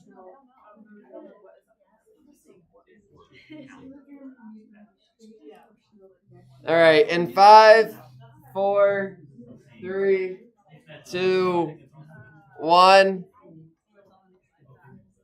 All right. So this comes to if you've taken a chemistry class or basically any class. I haven't technically had a slide on this. What is kilograms a unit for? What is it a measurement of? Mass. So its mass in space is the exact same number. Not a trick question, but it is one of those that like there's a reason for this just to convey this idea. Kilograms is mass. It's how much stuff something is made up of. That doesn't change when you go to space. When you go to space, unless you can only change something's mass if you literally like rip chunks of it off or you add chunks to it. Yeah. Are all units of grams, like a unit of mass? Yes. Kilograms in this class will always be mass. Always. So if you see kilograms, it's mass. And I think that is some slide somewhere. I put it here. I thought I'd moved it up, but maybe not. So there you go. Mass is how much stuff something's made of. I should put this here. The units of mass are kilograms. Always, always. Units of mass are kilograms. Like that's the base unit. If you ever see grams, kilograms, nanograms, centigrams, I don't care. If it's got grams in it, it's mass. Kilograms, you need to convert to kilograms because that's the base unit. Our equations are calibrated for kilograms. Weight, we're going to learn, and this will also show up in the next PowerPoint slide when we actually start doing math. The units of weight are the units of force, which is newtons. Units for weight are newtons. So every single force is going to be in newtons. You're going to find that when people discover something, the unit gets named after them. Newton is named after Isaac Newton, who came up with forces. Newtons go with, I don't know where kilogram comes from. I don't know if there's a guy whose name was Graham. Maybe? I don't actually know, but especially our newer units, I say newer, the past 200-300 years or something. Newtons is for force. When you all get to physics 2, you're going to learn about Coulomb. You're going to measure charge, and it's going to be in coulombs, named after a guy with the name Coulomb. When you learn about electricity and you learn about current, there's going to be an ampere, was the unit for current, named after a guy with the name Ampere. When you learn about resistance, named ohms, after a guy whose last name was Ohms. It's a common theme that when people discover something, invent to explain something, come up with a unit, that the unit gets named after them. So if you ever come up with something, it'll get named after you. Joules, when we get to energy, named after a guy whose last name was Joule. So they aren't just made up. Nothing in this world is truly made up. It's always based on something. You just got to figure out what it's based on. All right. So, let's see. I don't have the alternative. Okay. So this one is a very important. This is the first time we're going to see a problem like this, and we're going to continue to see these throughout the semester. So I'll read it, and then I'll kind of walk you all through this. Object A has half the mass of object B. I want to accelerate object A 4 times as much as object B. How does the force on object A compare to the force on object B? So these are problems we're going to see where basically it says, hey, I got 2 objects. I changed some things across the objects. How does it affect this variable? So I'm going to open this one, but then I'm going to kind of like show you all. I'm going to walk you all through the first steps of it. But I really like these problems because to connect it to the medical context, it's basically, do you understand the relationship between variables? So to that end, one of the things might be, I got to think of, if you eat twice as many calories in a day and you exercise half as much, what is the effect that that's going to have on someone's body mass? Now, that relationship might be a bit more complex, but you'd have to know the relationship between calories and how many, when you exercise, how many calories that burn. And it's something that you want to be able to get a sense of what's going to happen without actually having all the numbers. If this doubles, how does this get affected? If this halves, how does this get affected? How does this other thing get affected? So let me show you all kind of the process for this. So I'm going to open it. I'm going to give you all some time to think about it, and then I'll leave it open when I start talking about it. So for now, give it your go. Give it a guess. But I'll actually leave the question open as I work on it, and then give you all kind of a second chance if you want to update anything.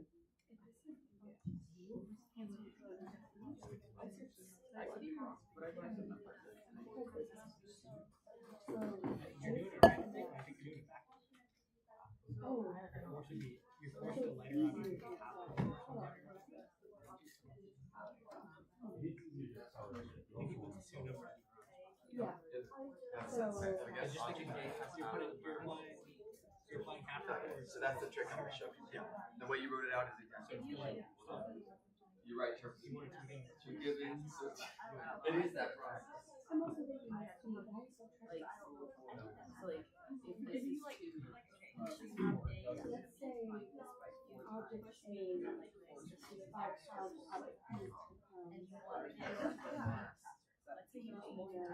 do y'all think?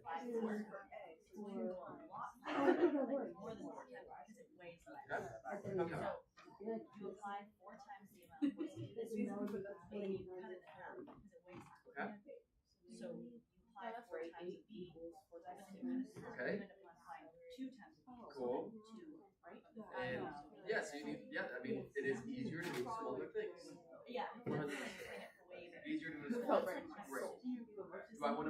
So how do they accelerate? So I want them to accelerate identical.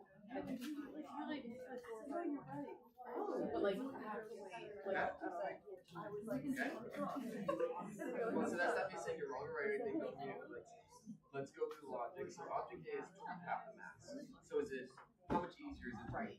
So if you did it this way with these numbers, you would get two times. How, is it half as easy, twice as easy? That would mean it's less easy. Object, is it easier to move on? Object A, is it twice as easy? Because it's half the mass. Just follow that logic. It's easier to move. How much easier? 2 times easier. Great. But how much do I want to accelerate? Okay, so when it's twice as easy, when I accelerate it 4 times, so I need half the force to achieve the same result. But we don't want to achieve the exact same. So we need half the force to achieve the same result. We want 4 times as much, so we're going to write this out mathematically. This will be way easier to do. This is logic where you try to go in your head. Yeah.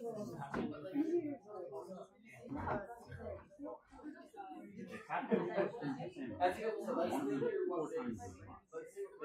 here what makes we want to accelerate object in 4 times. So they're going to go the same. You need more force or less force?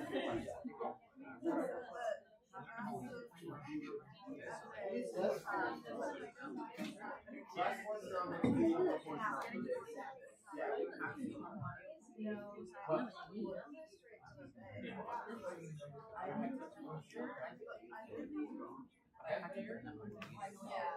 But it's big.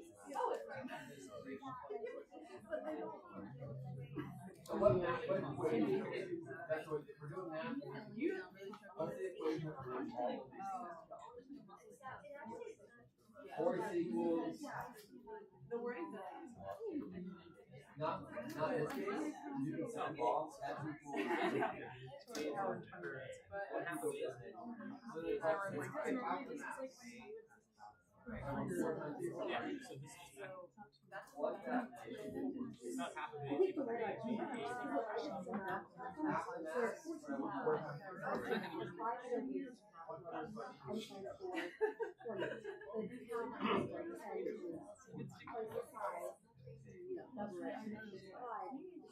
Yes. Yes. So it's half.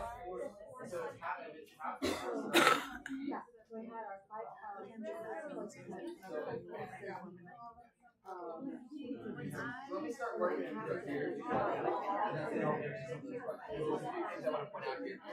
All right. So, before we even start this, I want to clarify these answers because there's often some confusion in reading these. So just to clarify these answers, because remember, at the end of the day, we need to see if our answer makes sense. This first one says they're equal to each other. That's really straightforward. The second one thing I want you all to think about for 10 seconds, if FA equals 2FB, my question to you is what's bigger, FA or FB? Based on, we're just looking at this relationship. This is not me saying it's the right answer. This is me just saying, in this case, if FA equals 2FB, I want you to think about which is bigger. Is FA bigger or is FB bigger with that relationship? Think about it for a little bit. Talk about it. It's an important thing to think about.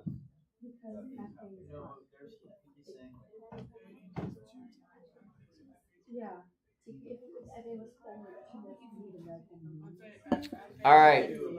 The key to this is make up numbers. Make FB 1. If FB is 1, what's FA going to be? Let's try it out. If FB is 1, what's 2 times 1? 2. So FA will equal 2, FB will equal 1. This is a classic where people, like, you'll look at this and people will mix it up. People will mix this up and say FA is half of 2 because they'll, like, do the algebra. But that's not what you want to do here. You want to look at this and just say FA is 2 times whatever FB is. So in this case, FA is twice as big as whatever the value of FB is. This is a thing that's like, it's a good practice and it trips people up all the time. So this is why I wanted to stop here and like mention this. This says that FA is twice of FB. That's literally what, if you like say this in words, the value of the force due to A is twice the size of the force due to B. Answer C says the value of the force of A is 4 times as big as FB. Answer D says the force of A is half as much as the force of B. And if ever you're uncertain, make up numbers. You can always make up numbers. Nothing is stopping you. Make FB 1 and see what FA is. Check your logic. All right. Now, solving this problem. The way we're going to solve this problem is the same way we've solved every single problem in this class. What's given? Object A has half the mass of object B. That's the expression for that. Object A has half the mass of object B. I want the acceleration of A to be 4 times the acceleration of B. That's writing in math what this is representing. Step 2, how does the force of A compare to the force of B? So basically I'm saying, what's this number equal? Is the force of A 2 times bigger, 3 times bigger, half as big, a quarter as big? How do they compare? How does the force of A compare to the force of B? All right. Then we have to decide the relationship. And this relationship is one that was on the previous slide. F equals MA. This is an incredibly important equation in this class. In fact, it is the only equation for forces that we're, like say the only, okay, there's like 1 or 2 more. This is when it comes to forces, remember kinematics had all these equations. This equation is basically like the main one for forces. F net equals MA. If you add up all your forces, it equals M times A. It's a really simple equation. Fama. It's great. Very, very important to know. You might have seen it before. It's on the formula sheet. All that stuff. And so the question is, how the heck do I solve this? Well, here's what we do. We write FA equals MA times AA. We write FB equals MB times AB. Fantastic. So good. How is that useful? We then substitute things. What are we solving for? Are we solving, do we want FA on the left or FB on the left? Like do we want FB equals nonsense or do we want FA equals nonsense? We want FA equals stuff. So that's the equation we're going to work with. We're going to work with this one. And you're going to see the lot. So as we work through this, again, this is going to look more complex than it actually is because I'm writing out all the things. But the punchline is kind of nice and simple. So I'm just going to kind of do it all the technically kind of correct things. So all we're going to do here, we got to get this in terms of FB. But the variables are different. But we can swap these in. We can make those swaps in there. So instead of MA, what's the value of MA? 1/2 times MB. Half the mass. Instead of AA, 4 times AB. You just swap it in. And you're like, why am I doing this? It's all, at the very end, it's all going to come together. Pull out all the numbers. Pull out all those coefficients. So this is going to equal 1/2 times 4 times MB times AB. We can do 1/2 times 4, no problem. And we're going to see the punchline in just a second. And the question is, why did we do this? What was the point of this?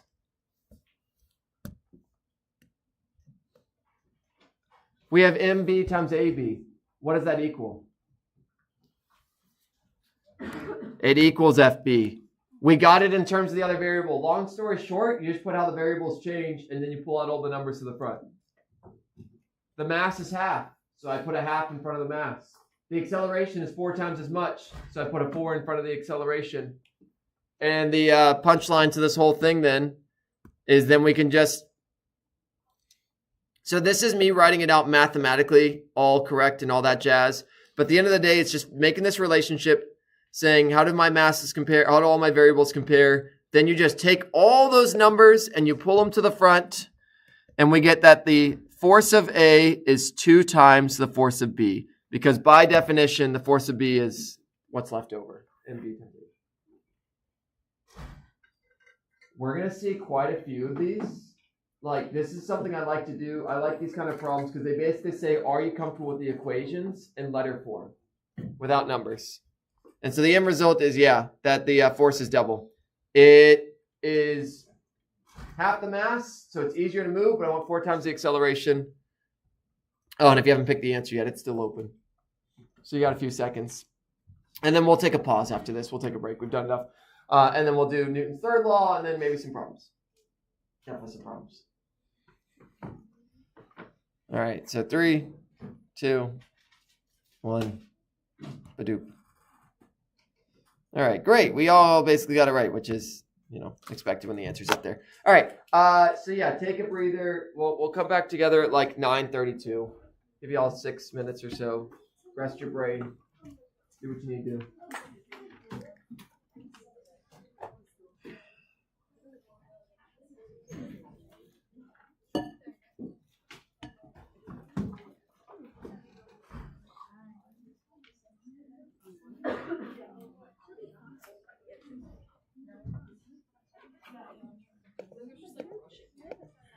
Oh, wait, yeah.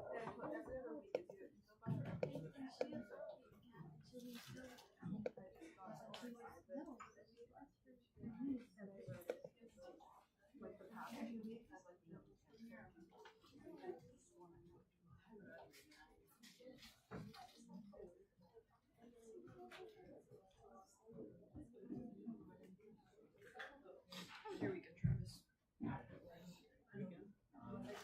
Oh, I was saying.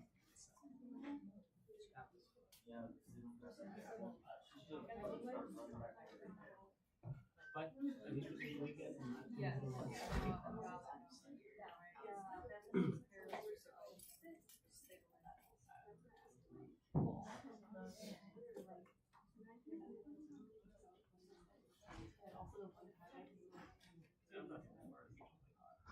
I'm trying to go do it.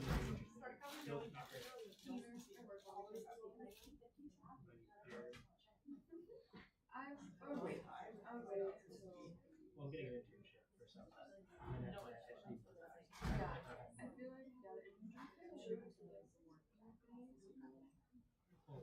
The photons are on there. Just not properly. Both my parents were different. Yeah, I would have Shape. but I feel like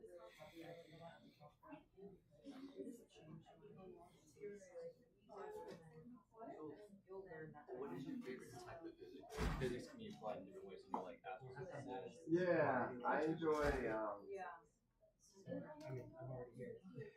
Generally, I think applications Almost all my of electricity. I think this is actually my last one. Electrical devices I find very, very I might have one. Oh, I'm in that film appreciation. probably mostly because they're so ubiquitous. They're everywhere around us, and it's used very creatively. So we have screens everywhere.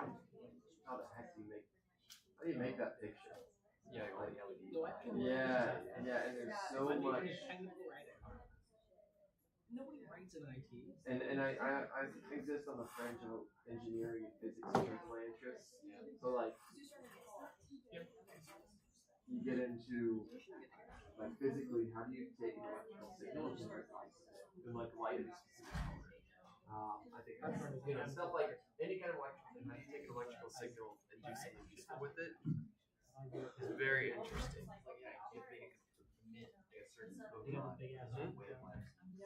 And you got to be able to control thousands of them. So like, is it like for each individual like specs you? Well, yeah.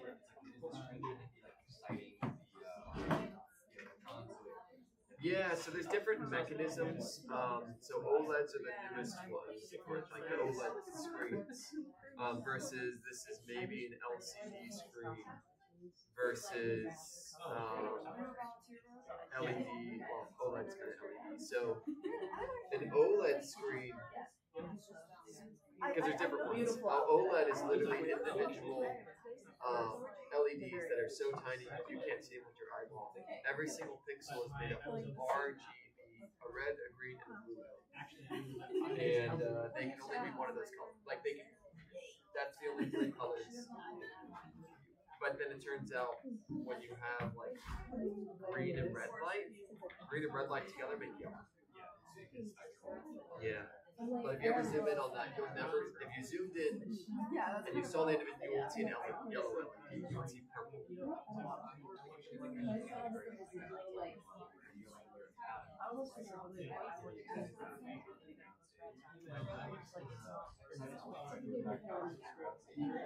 Yep. Yeah, so then it gets into, okay, so we look at LEDs, if you look at an individual LED, how those work is you have something called injunction, where it's two materials where one has more electrons and one has more holes, basically it's less electrons. And there's an energy difference between them, like you mentioned. So the way it works, you have these two materials, and the difference in energy levels between them is equivalent to the wavelength of the light.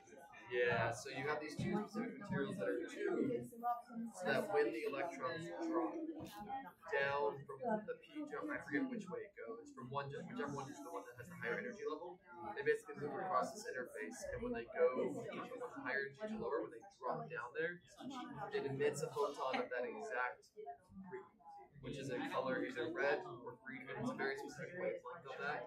It's a set wavelength. There's an equation that says the energy there equals Hc over theta. So basically gives you a relationship between energy. So that's Hc over theta. So that's how an LED works. And so different LEDs are just different materials where they tune the energy difference between those, the electrons, those different ones. So then when it drops, it emits. Yeah, so that's how OLEDs work.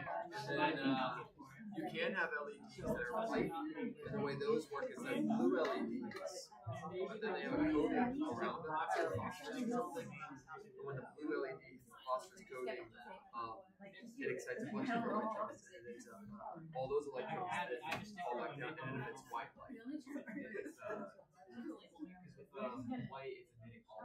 Yeah, so the phosphorus coating ends up absorbing the blue light, and just due to the energy level, and this I don't know the full details here, but basically when the phosphorus coating absorbs the blue light, and then in turn will emit white light due to its energy levels and structure. And yeah, so in this case we can take that one wavelength, basically pump it into this chemical, which in turn then will emit all the phosphorus. It basically converts that one wavelength into all just basically its own. So there is white LEDs that just are pure white. Not, because technically if you have a red and a green LED together that looks white, but it's not like perfect white. It's yeah, you get, because you got these three peaks. Yeah, and it doesn't make a nice white, whereas the phosphorus coating gives you a nice smooth. Yeah, it's interesting in space stuff because, like, yeah, so stars and the full spectrum, but even they tend to emphasize. Looking at where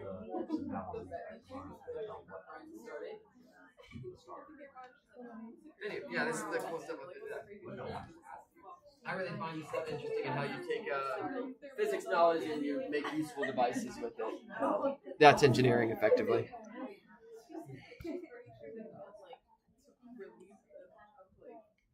All right.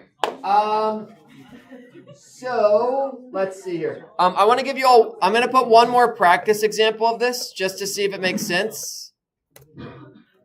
An object experiences four. So okay, I'll use the same phrase. Object A experiences 4 times the force of object B, and object A has 3 times the mass of object B.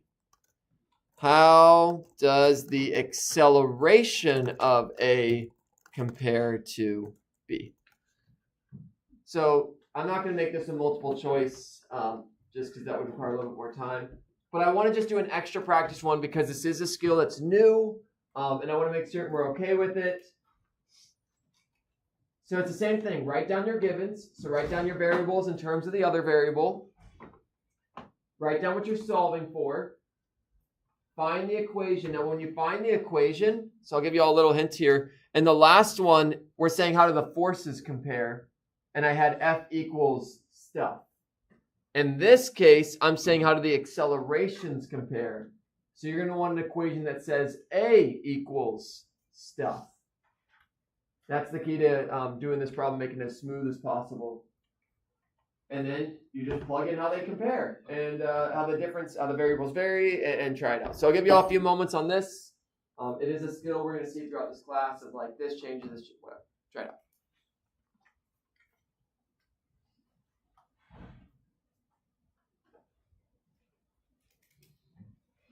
And there is only one right answer.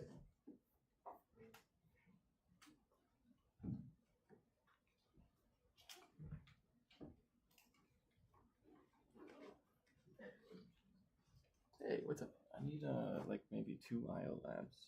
Okay. I don't know if you have extras in here.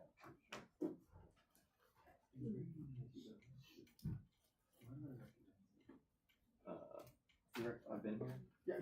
That's right. I'm like, I used to work at the department. so are you in the business? Yeah. Okay. Is it grad student? Yeah. Maybe the one of what you mean?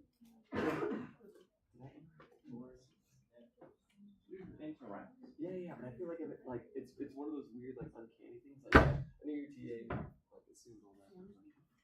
I'll be around. Anywho, it's just one of those weird deja vu kind of feelings.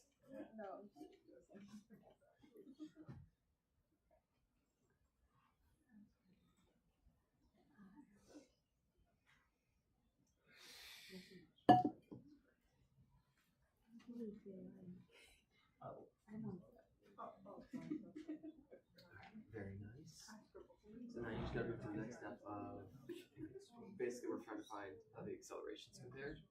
So what equation is going to relate acceleration, force, and mass?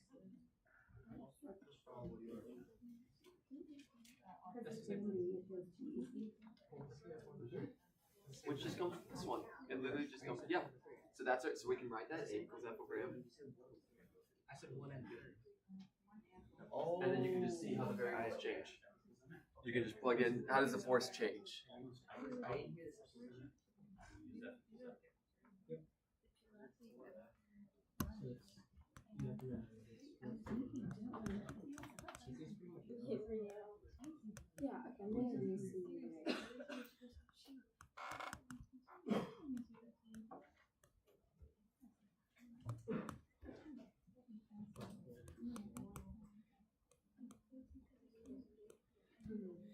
I broke it apart to FM and C and 3.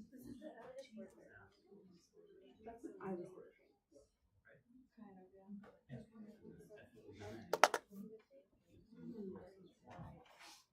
So you're trying to find out out of a lot of things for the problem.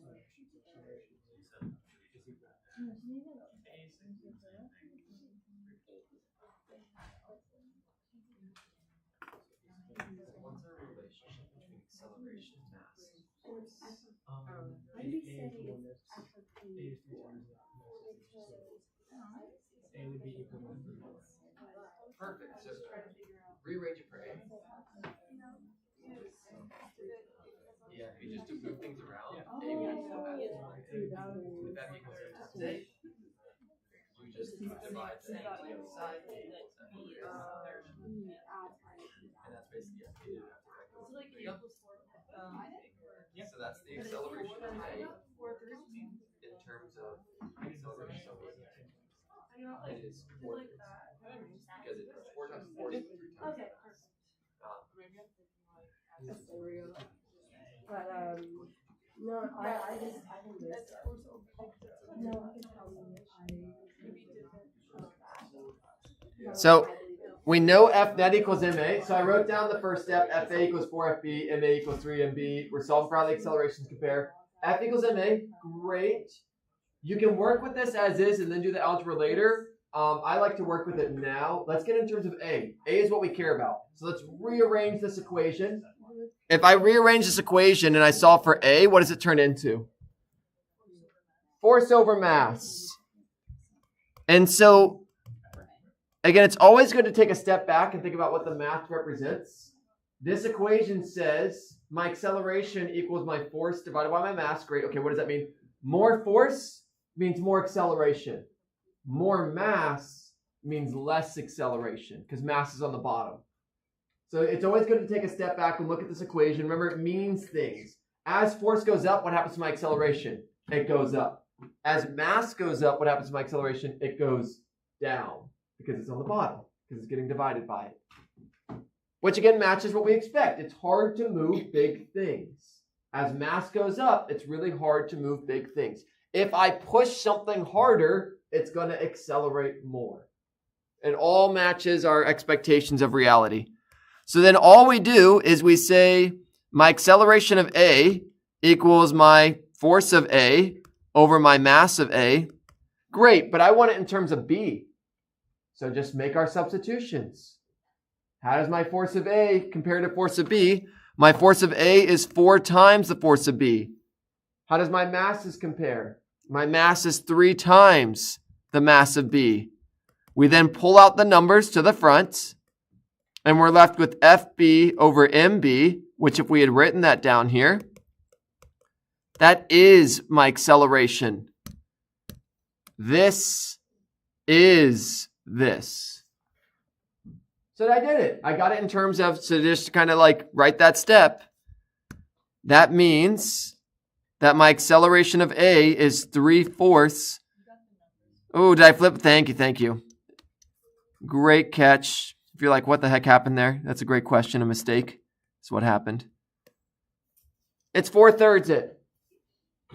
And look at that. And this is where when things get sufficiently complex, it's really hard to do this in your head. You can think through the logic, 4 times the force, 3 times the mass. You can think through, more mass is harder, and more force means more, and you can do all that. But honestly, math is used to make your brain not have to hold as much in it. This is why we write this stuff down and do this logic. Like, good luck doing a kinematics problem in your head. It's awful. Same thing with these kind of things. Math just expresses logic and does all the heavy thinking for us. And there's our answer. It's 4/3.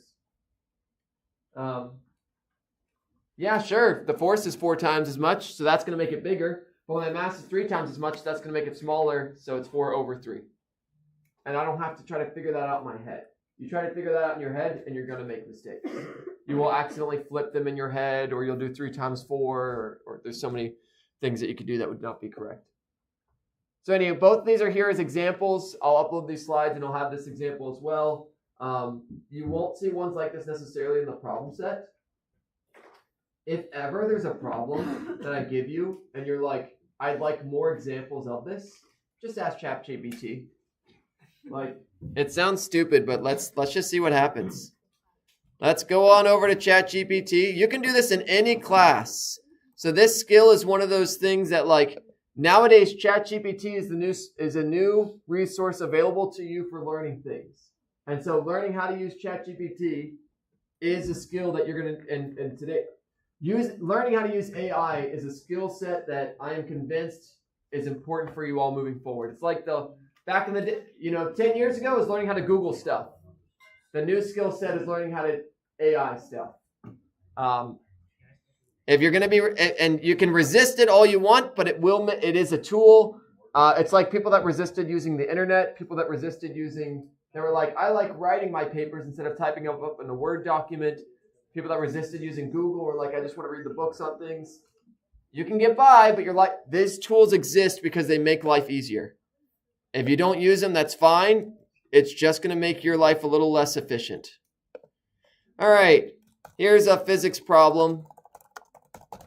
Please, you don't have to be nice to it, but I'm so used to it. It's it's probably good in your writing to be no, we don't need to be nice to AI per se. There's not a person, but it's good to stay in the habit of writing nice things.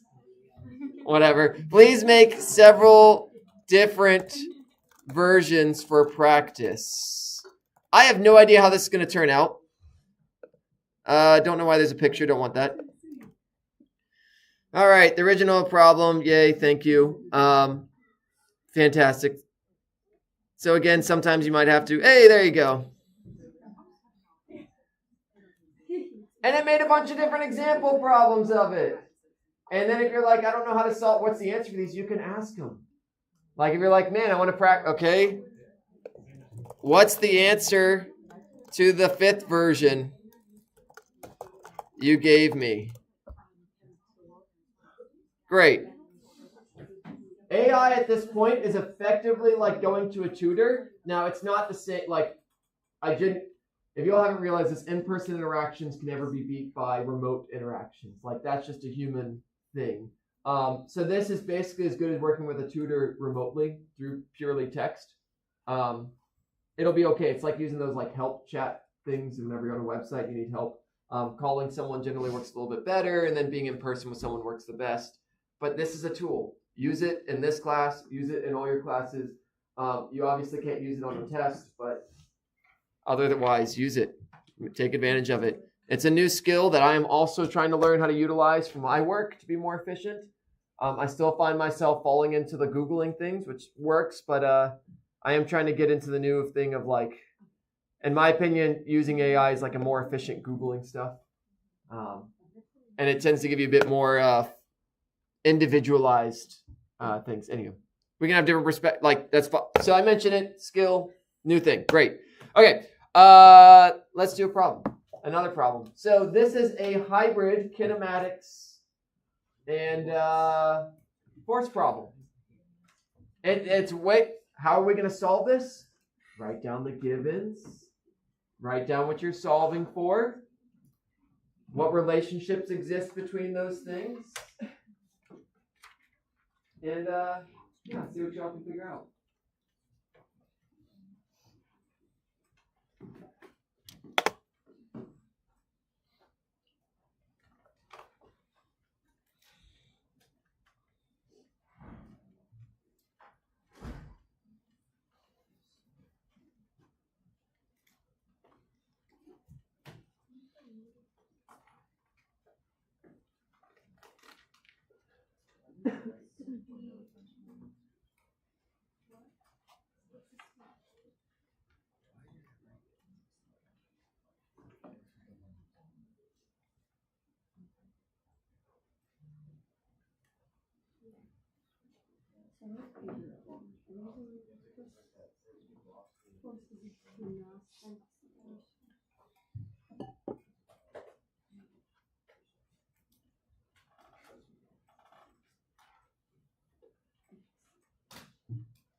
Yeah, whatever you want to. Anytime you have a comment, I just don't want always like if you have a comment, kind of just like to flag me. You can like just like if you stand off to the side, like notify me in some way. If you like, so that's I notice when Peter's like standing here. But generally, if you all ever kind of like walk up like this, I take that as a cue you have something to add. Okay. Please do that more so. Okay. I always want if you like. I want your all. When it's just me talking. It's from one perspective, it's more boring and all that stuff. So I want you all to have stuff just like step up. That gives me a verb, that gives me a non-visual. Or you can just tell me, yeah, some of that. Whatever, however you want to do it. Please do that throughout this class. It improves it for everyone.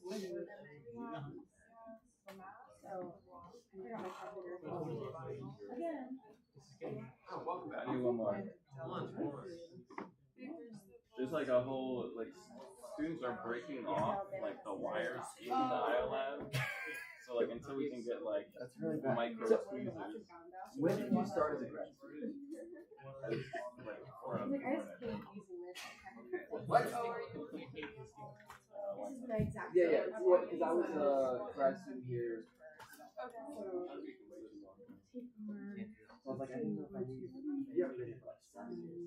No. No.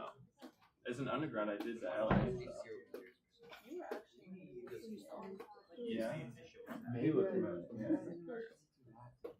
Yeah. I don't know. That's like it's one of those. Yeah, spooky.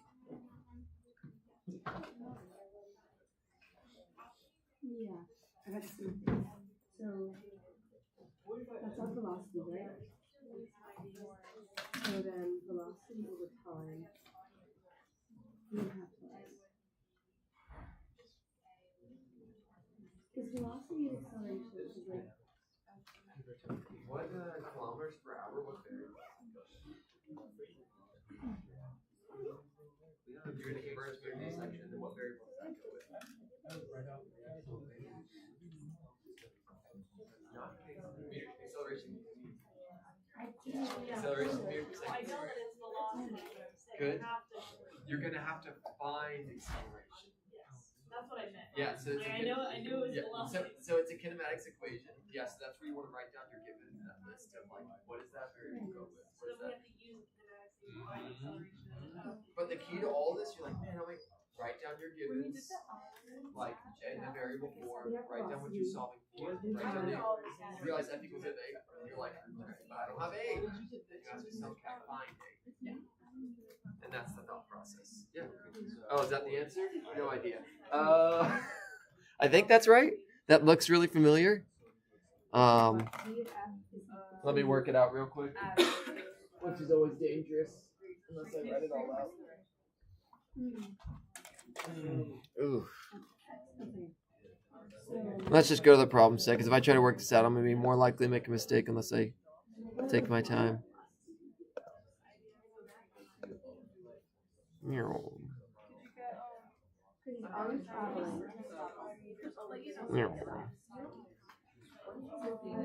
Yeah, 686 and 687. Yep. Oh, you actually found it? Yeah. Okay.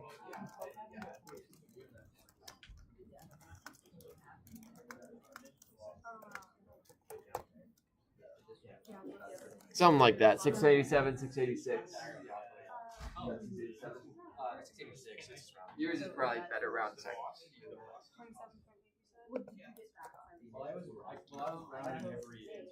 Oh, well, whatever. 1 to 2%, right? If you didn't write your givens, you should write your givens. Build that skill set.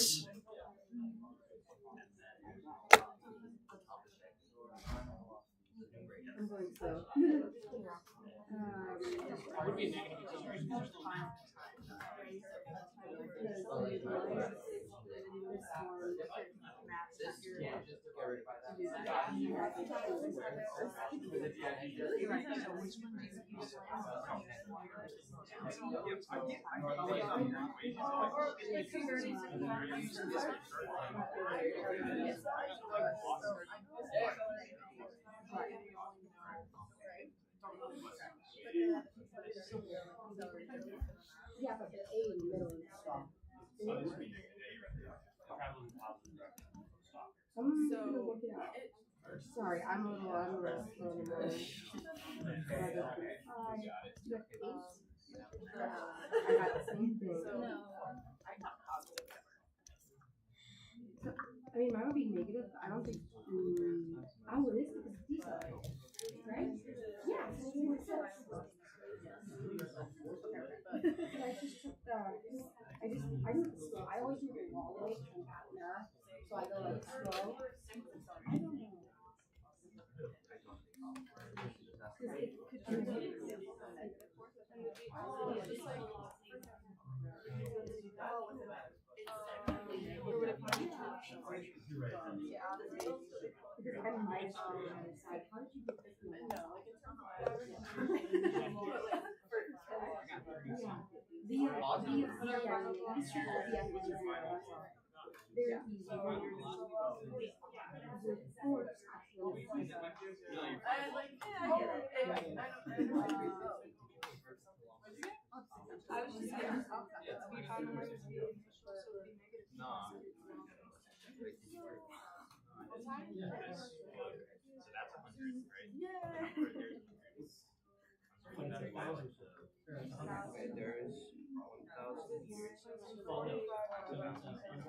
Yeah, so for average, you add the two numbers and divide by 2. Oh, you add. For average. For average. Yep. Yep.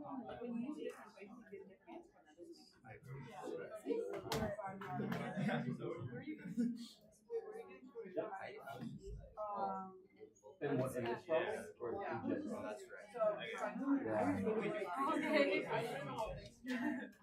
Yeah, so kinematics will always be when we start with forces, you kind of have to make a judgment call. So generally what I recommend is you draw your free body diagram, put everything in its positive numbers, and you decide direction based on the field. So like when you do forces I generally put positive 9.8, but then I know that graph is down, so when I add my forces, the alternative is you could put the negative 9.8, and that tells you the force of gravity, and then it kind of messes with that. That's fine as well. But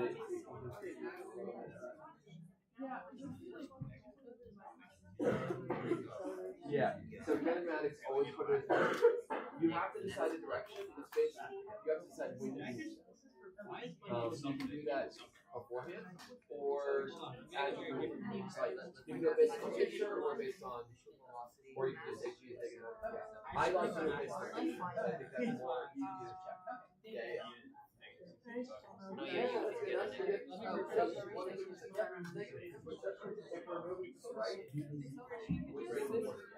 Right, when I said right.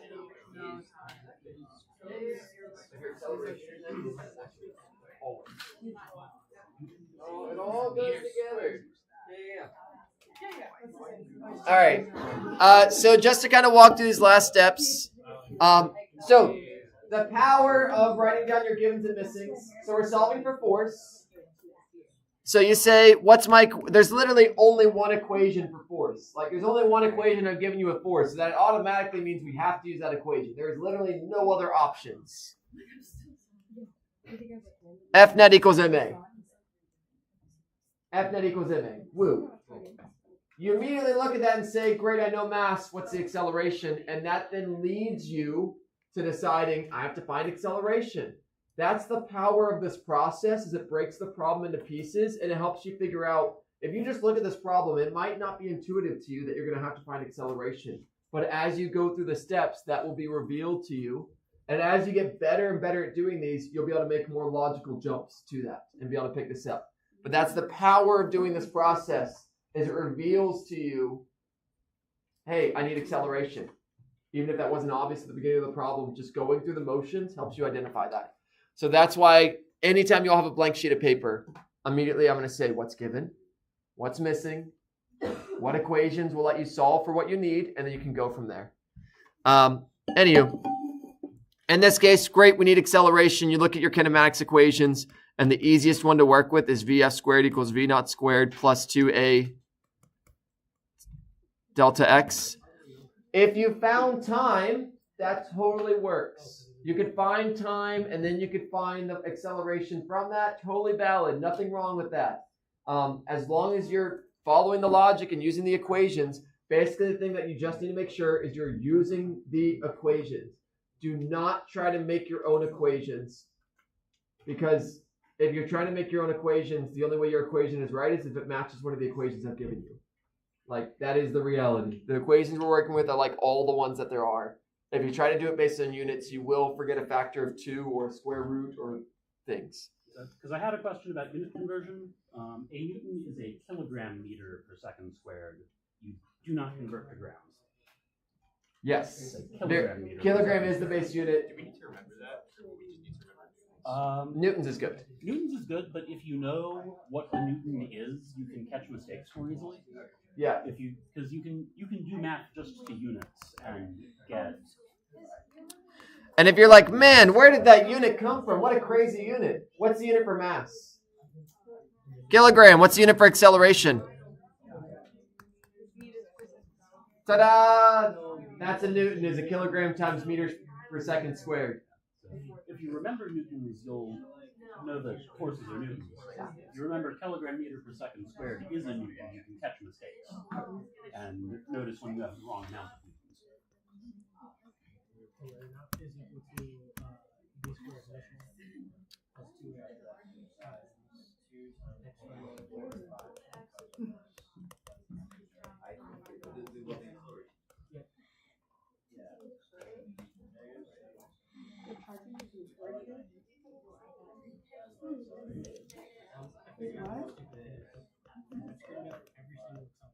Oh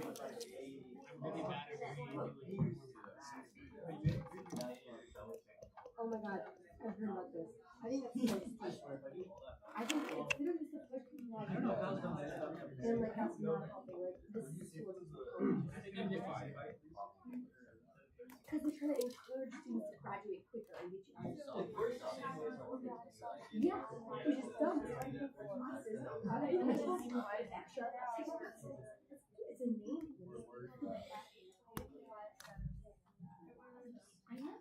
It's just like a song with 16.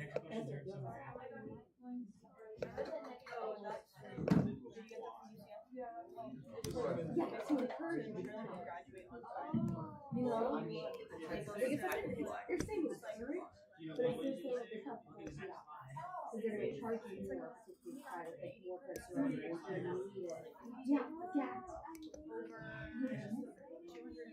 I heard about this like last year, or this is not new thing.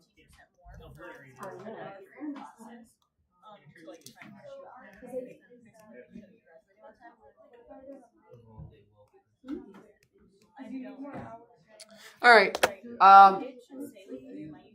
So there's the answer. It's rounded. It's 680. Close enough. 1 to 2% kind of thing. Rounding, all that jazz. That's good. 600 negative. Why is it negative? That means something. What does negative mean when it comes to vectors? Well, which direction does it mean? It means to the left. We assumed this car was going to the right in this problem. You assumed it was going to the right because you all put the velocity as positive, which means it was going to the right, and then it stopped, which means it had to accelerate to the left, which means there was a force to the left, and all connects together. Which one? Oh, I accidentally had it as positive. I changed it to negative. The answer in the problem set was negative. Generally, in these problems, I'll say, what is the magnitude of the force? Because I didn't technically tell you which way this car was moving. I didn't say it was going to the right. So don't worry too much if you got a positive. Yeah, it just needs to be opposite sign of your velocity. However you make that work out. If I calculated 600 negative 680. Yeah, you're good. Yep, if you're thinking 1 to 2%, you're good. 1 to 2% is the rule of thumb. Last thing I want to mention is you all have not had a sense. I haven't given you a sense of what a Newton is. Remember, it's always good to have how much is a Newton? Is that a lot? Is that a little? Easy way to do that is a baseball. Let's see, where's my baseball? It's not in that pocket. A kilogram is about 2 pounds. So it basically, this is not 2 pounds. This is maybe half a kilo. This is maybe 1 pound. Whatever. You're like, why does that matter? If you want to get a sense of a Newton, the force of a baseball on your hand, we can just quickly do the math real quick. I'm just going to chuck it on a random slide. How much is a Newton? I'll just leave this here. So a baseball has a mass of 0.5 kilograms. This is just roughly that much. Gravity causes an acceleration of negative 9.8 meters per second squared. Great. So let's just do the math. So F equals ma. So F equals 0.5 times 9.8. So 4.9 newtons. So basically the force of a baseball on your hand is about 5 newtons. Baseball in your hand is about 5 newtons. That gives you some kind of connection with how much a newton is. 1 newton is fairly small. If you just imagine the force a baseball pushes on your hand, that's 5 newtons. Yeah. Why wouldn't you put negative 9.8? Yeah, it's a good question. I could put negative. It would just tell you that the force is downwards. Yeah, so it just works out well either way. It's a good point. And that's always the question, positive or negative. And when we solve these problems, I'll give you all tips on that. But yeah, there you go. 1 newton is about the force of a fifth of a base. It's kind of maybe a marker. What weighs enough, but not too little? A mouse? That's about the same. Maybe like a remote control. 1 newton's about the weight of a remote control on your hand. Roughly. Maybe that's 2 newtons or something, but you get the idea. So anywho, gives you a sense of force. It's always good to have a sense because newtons, you haven't been working with newtons. If you have, I'd be very interested why you have been. It's probably very interesting. But that gives you, it's always good to have a touchstone. Does my answer make sense? And this is a calculation you can always just kind of do on your own. Pick an object. You roughly know how many. A kilogram, just fun fact, I know kilogram is mass. I know so kilogram is mass, but it kind of gets used interchangeably with weight in other contexts. 1 kilogram on Earth will weigh 2.2 pounds. 1 kilogram is about 2.2 pounds if it's on Earth. That's the weight of an object. So that's another kind of touch point. There you go. All right. Now on to finally the last of Newton's laws. And this is always a fun question. A 2,000 kilogram truck runs into a fly. What experiences a greater force? The truck, the fly, or the force is the same? Take a guess. I'm literally going to say nothing else.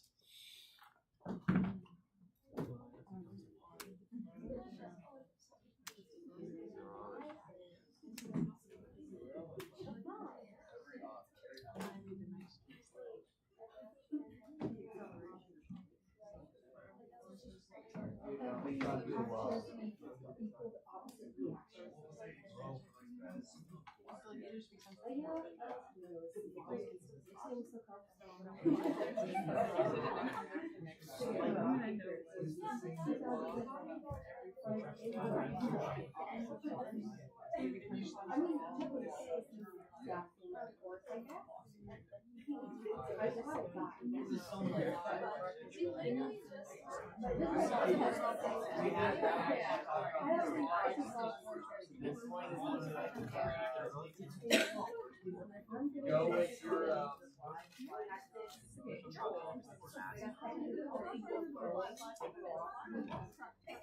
yeah, so I have you all next week. Yeah, so for now, some of you are going to fire all of mine, so just go with what you did. Yeah, I will show you. How does it work all out? The key here is all about the acceleration. So it comes back to the force. The force doesn't tell you what's going to happen, the acceleration. So we'll do that with the acceleration in a bit. I should get it.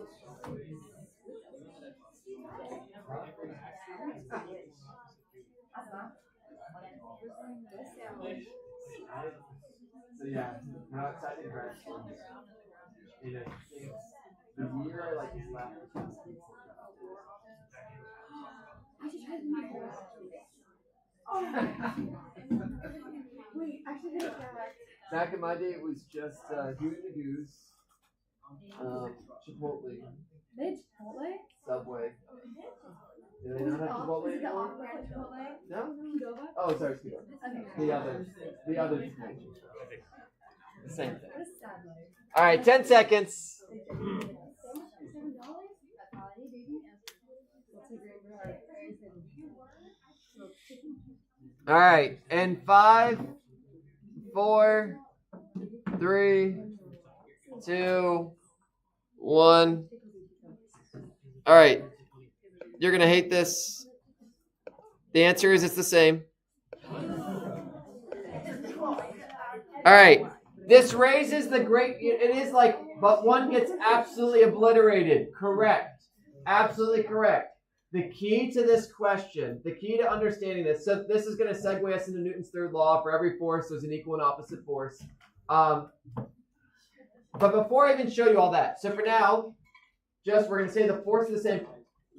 This question emphasizes it's not about the force. The force does not tell you what's going to happen to an object. The acceleration does. The acceleration does. So for now, let's walk through this process. For now, just trust me that the forces are the same. There's a force at 1, there's a force at 2. How do their masses compare? So a truck is about a mass of 2,000 kilograms. What the heck is the mass of a fly?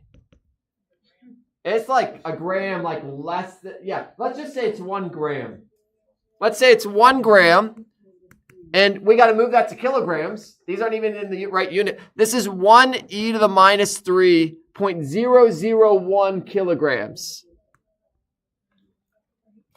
All right, great. Newton's second law, F equals ma.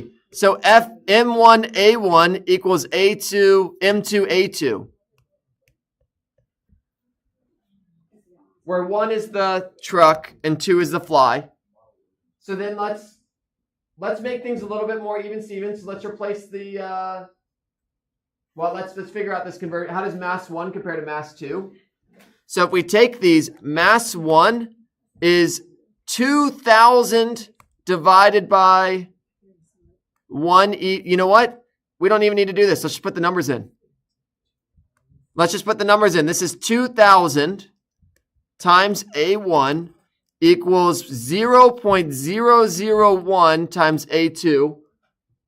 Let's find the acceleration of the fly compared to the acceleration of the truck. Let's make that comparison.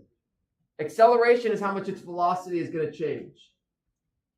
Is the truck's velocity going to change much? No. When you all are driving down the highway, you're not going to know if you hit a fly. I don't care what vehicle you're in, you're not going to be able to tell. You're not going to experience, the truck is not going to experience much of an acceleration. The fly is going to experience a lot of acceleration. So let's do this. Remember, this is the fly.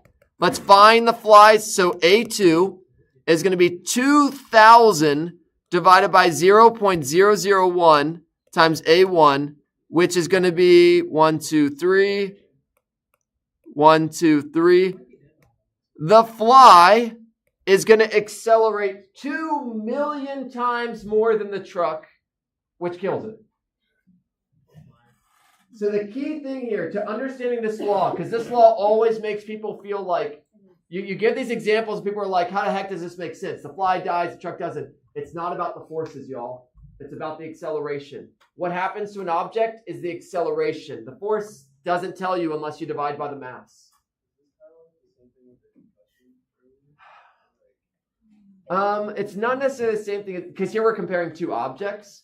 It's more so two things can experience the same force. I can push this baseball with 10 newtons, and I can push the earth with 10 newtons. If I push the earth with 10 newtons, is much going to happen? No. If I push this baseball, something will happen. So they have the same force, whatever that force might be. I don't care what the number is. But the result is the accelerations will be different. So this is how we make this idea that the forces are the same match your reality. Reality, you all aren't seeing forces, you're seeing accelerations. You can't look at an object and say, that's experiencing 100 newtons. Like, how would you even do that? What you can do is say, I can see how quickly that's speeding up. I can see how it's acceleration. That's an easier thing to observe. You are seeing the fly go from however fast that fly, let's just say the fly wasn't moving. It's going from 0, and let's say your car is going 60 miles per hour. It's going 0 to 60 in, I don't know how long it takes to squish that fly, but it's not much. 0.0001, like 0.01 seconds, and that fly went from 0 to 60 in 0.01 seconds. If you go from 0 to 60 in 0.01 seconds, you're dead. So is it the same example as we used when they're jumping on the floor? Right? Yeah, so there's lots of, yeah. Yes. Mm-hmm. Yes, so that leads us nice, and I think, did you have something to add to this one? No. Okay, you're good. So this is Newton's third law. Every force has an equal and opposite. A truck hitting a fly is the exact same force as a fly hitting the truck. They're identical. The amount that the earth pulls on you, you are pulling the earth the same amount. When if you punch someone in the face, their face punches back on your hand the same amount. Every single force has an equal and opposite. Anytime you push something, it pushes back. And this getting us full circle. This is why you can feel things. This is why you can feel things. When you push something, it pushes back on you. And you feel that. Yeah.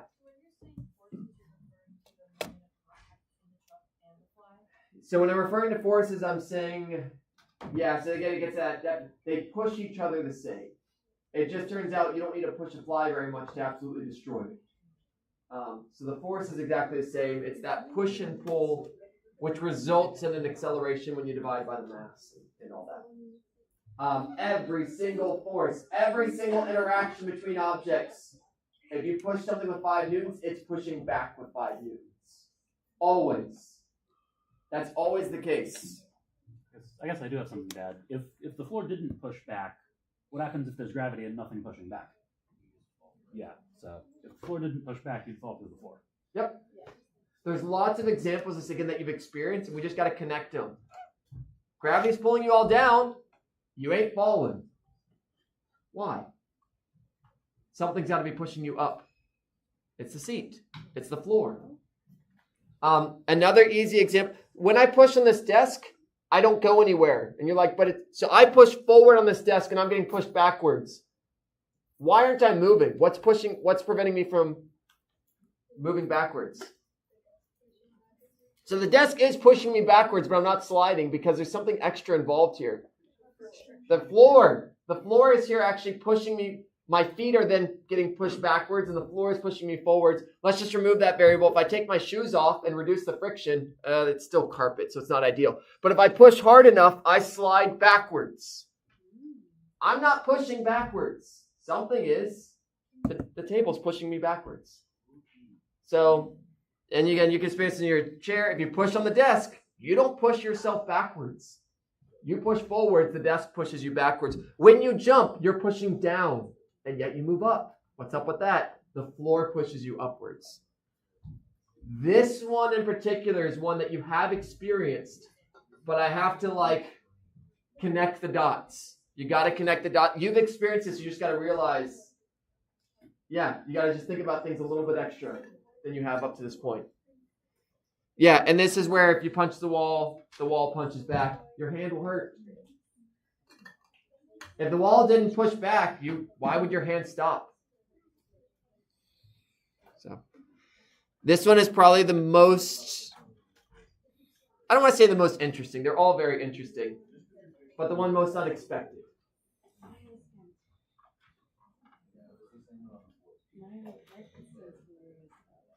All right, so just to make certain this kind of makes sense, this is how to rectify and how to coincide what your experiences are. A 2,000 kilogram truck runs into a fly. What experiences a greater acceleration? The truck or the fly is the same.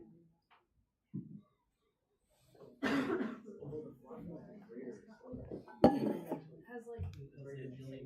million times more. Well, if they were the same, then your truck would. What if the fly is like 1,000 kilograms? What if the fly was up? Introduce me to that fly. Yeah, I don't want to meet that fly. That's He doesn't. He doesn't speak to her. Oh, he's so pretty. Because I want to be. If I.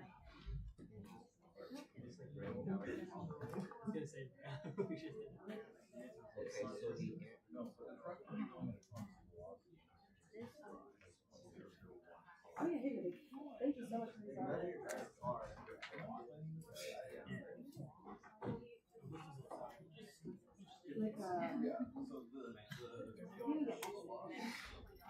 I think it is supposed to be gray. Well, so a paper whip is a gray. That's another good touchstone. That's pretty accurate, 2 grams. So it's probably even less than that. So which means it's even more than 2 million times. Welcome back. Did another wire break in it? No. Okay. Each one has its own issue. But I'll bring them back. Sure, you're good. All right, 20 more seconds, y'all. We're off by a factor of 3. It's how much? 0.006 grams.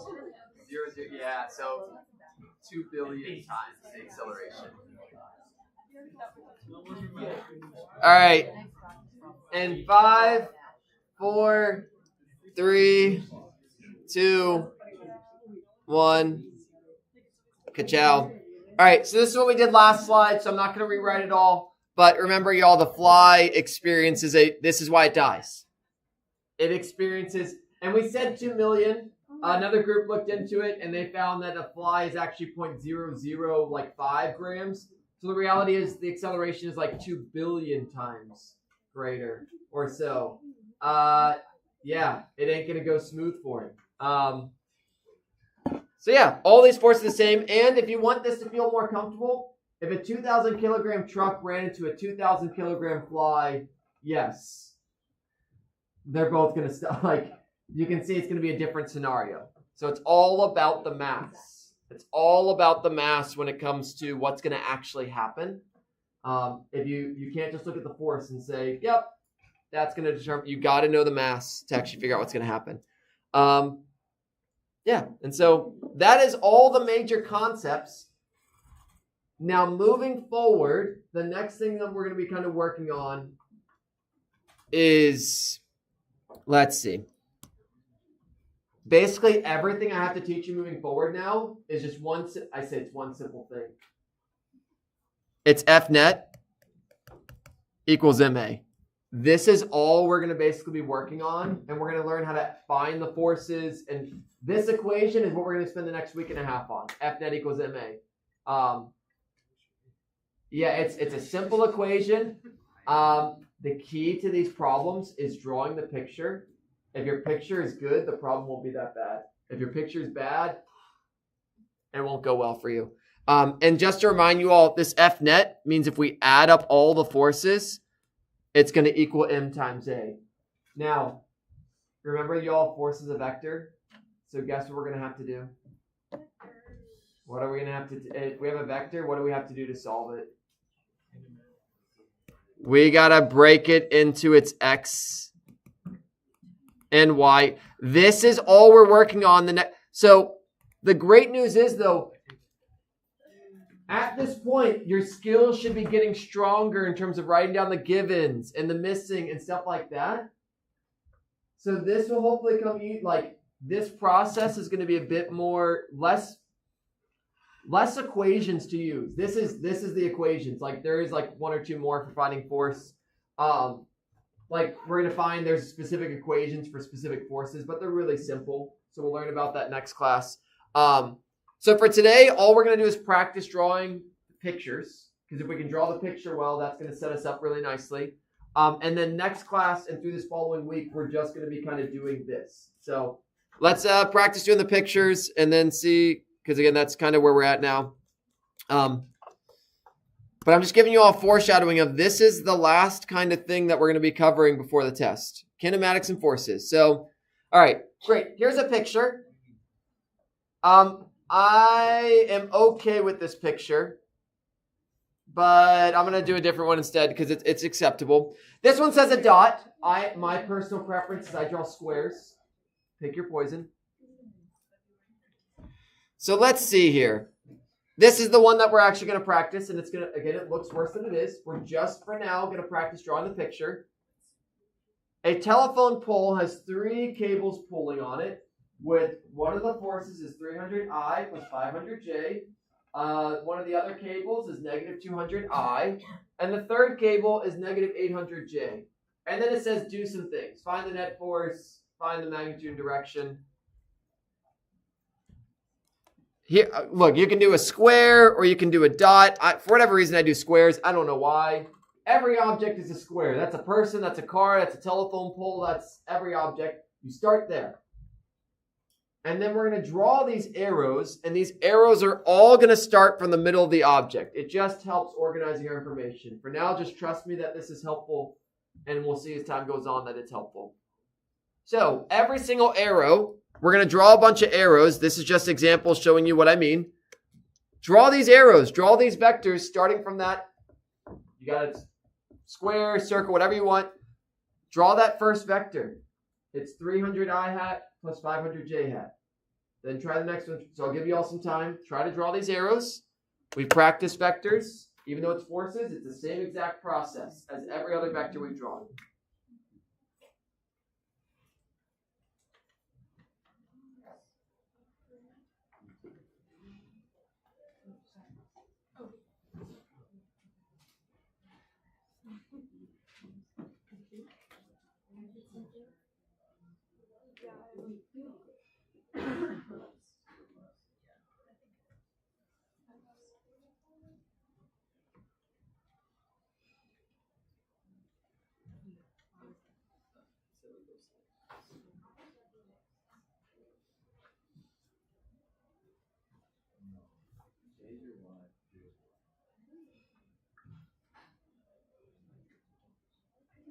actually thought about, and then this is my guy. Right? And the final next list. This is my effort. 300, 500, that's okay. Yeah, so that one's good. We're gonna draw all the arrows starting from the middle. But you almost have to like if you wanted to get to the you would start from the beginning, which is here, and draw to the end, which is there.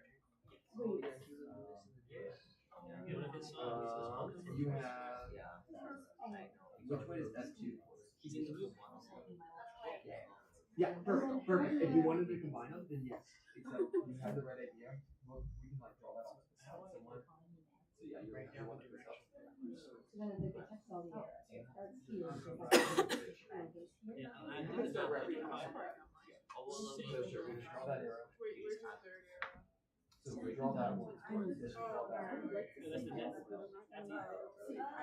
If you wanted to draw the line, yes. Yeah, and then that would be that. Oh, yeah.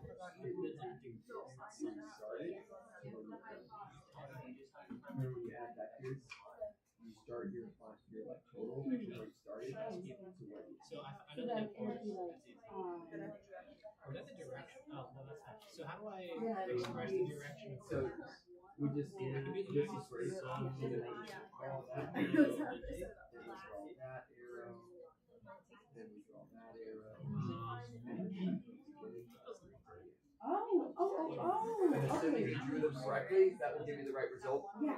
Okay, so I'm really, really happy to see how well you all are doing drawing these vectors. That's 10 out of 10. So F1 is going to be 300 to the right and then 500 up. The better you draw these arrows, the better your result will be. The better your intuition will be on the final answer. All right. Next one, F2 is 200 to the left. It should be a little smaller. And then what color? Pink. F3 is going to be 800 down. Ta-da! And our final result, so I drew the X and Y component of F1, but if we want to make this maybe a little simpler, we can erase those, and that is the free body diagram. We could draw the X and Y components to help us like draw the triangle correctly, but that is ultimately, that has what we need. And from this picture, you all can actually get a sense of what's going to happen. Looking at this picture, do you think this thing's getting pulled more up or pulled more down? Down. You can see that from the picture. So we're going to get a net force that's in the Y direction is going to win. What about more left or right? That one's a little... It's a little tricky to see. Yeah, and we can actually see it from the math. 300 is bigger than 200. That's the purpose of the picture. It gives us a sense of what's going to happen, and it helps us to make, like, it's a good check. It organizes the information. Your brains are really good at processing visual information, so we lean on that. So much of your brain is devoted to processing visual information. So that's why we do this. All right, great. Now let's actually go through the problem. It says, so our givens are the equations. 300 I hat plus 500 J hat. They're all in newtons. F2 is negative 200 I hat newtons, and F3 is negative 800 J hat in newtons. Step 2, it says net force. This is a really common phrase that you all are going to see moving forward. The word net means total, means add. Net force means add up all the forces. So anytime you all see this F net, it means, and this little symbol here is capital sigma. You may or may not have seen this before. This means add. This is sigma. It's the capital Greek letter sigma. Again, we use lots of Greek letters. It means add. Add up all the things. Sum up all the things. That's what that symbol represents. How do you draw it? It's like a sideways M, but the M's kind of like jagged. Anywho, you can see my really ugly one here that I drew. I kind of start at the middle for some reason. After just doing so many of these, I just find that useful. Whatever. I'm not going to grade you on how well you draw sigma, but, you know, it's always good to kind of show people how to do that. All right. one day this will erase. So we need to sum up our forces. Now remember, we cannot, I kind of already wrote the equation there. So F net equals sum of forces. Now remember, you're going to have to do the sum of forces in the X and the sum of forces in the Y. You cannot just add numbers willy-nilly. You can only add things that line up with each other. So vectors, X, Y. Remember that narrative still holds. So then you just do it. Then you just sum up the forces in the X. You add up all the I's together, all the X components together, and then you do the same thing for the Y's. You add up all the Y components together. So in this case, try it. Oh, so you're going to do this, and then, so I'm going to let you all do that. And then the last question to you all before I just stop talking and let you actually do it. You're going to do this. How are you going to recombine them all together? How are you going to combine the X and the Y? It says find the net force. Okay, it says it in component form. Part B says find the magnitude of this. How do you combine X and Y together? It is a new triangle. You're going to have both sides of it. And how do you find the third side, the hypotenuse? Pythagorean's theorem. So remember, we always split things into X and Y, do things, and then you can recombine them. Pythagorean's theorem triangle helps you to identify that if you ever forget. There you go. Try it out. I'll put the answers up here somewhere.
Magnitude is just the magnitude without direction. So the magnitude and the direction.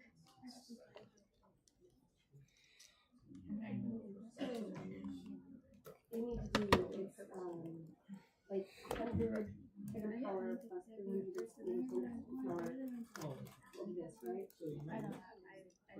Oh, I mean, it would be, anyways, it would be kind of positive, right? That's wrong.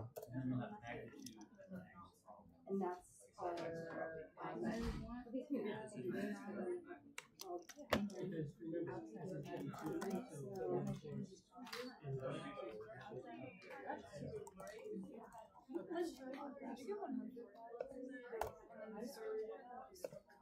No, you make a new triangle. Oh, so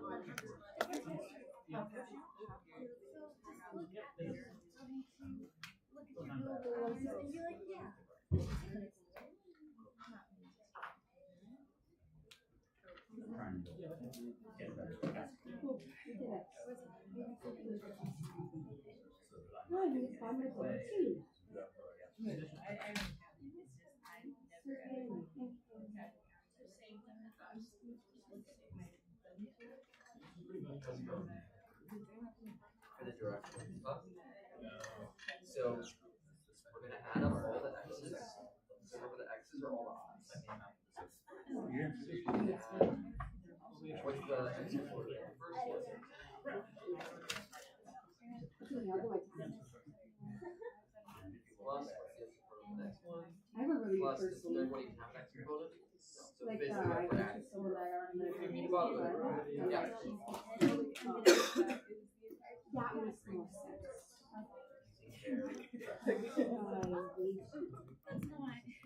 Okay, but like really think about it. All the things are on there. I mean, every semester.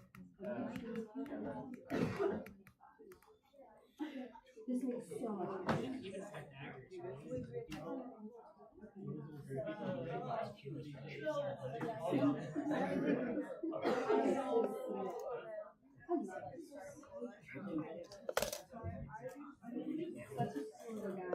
think that is one of my like favorite shows of last year.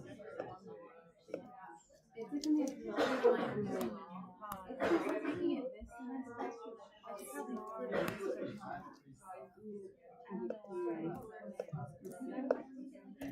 But she got me a ton of money.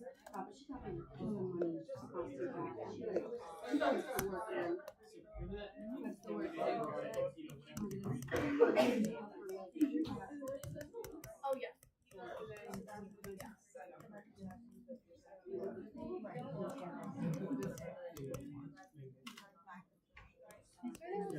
I always get it.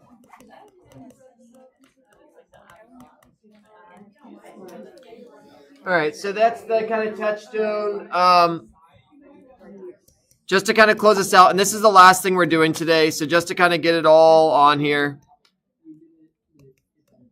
So you just add everything up. Then you do the Pythagorean's theorem, and you're going to get that answer I had before, which was 316.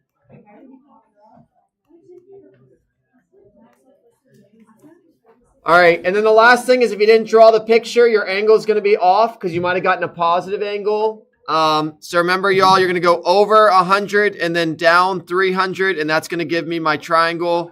This is the angle we're finding. 300 and 100. That angle is negative because it's below the x-axis. It's negative because you're below it. You're going clockwise.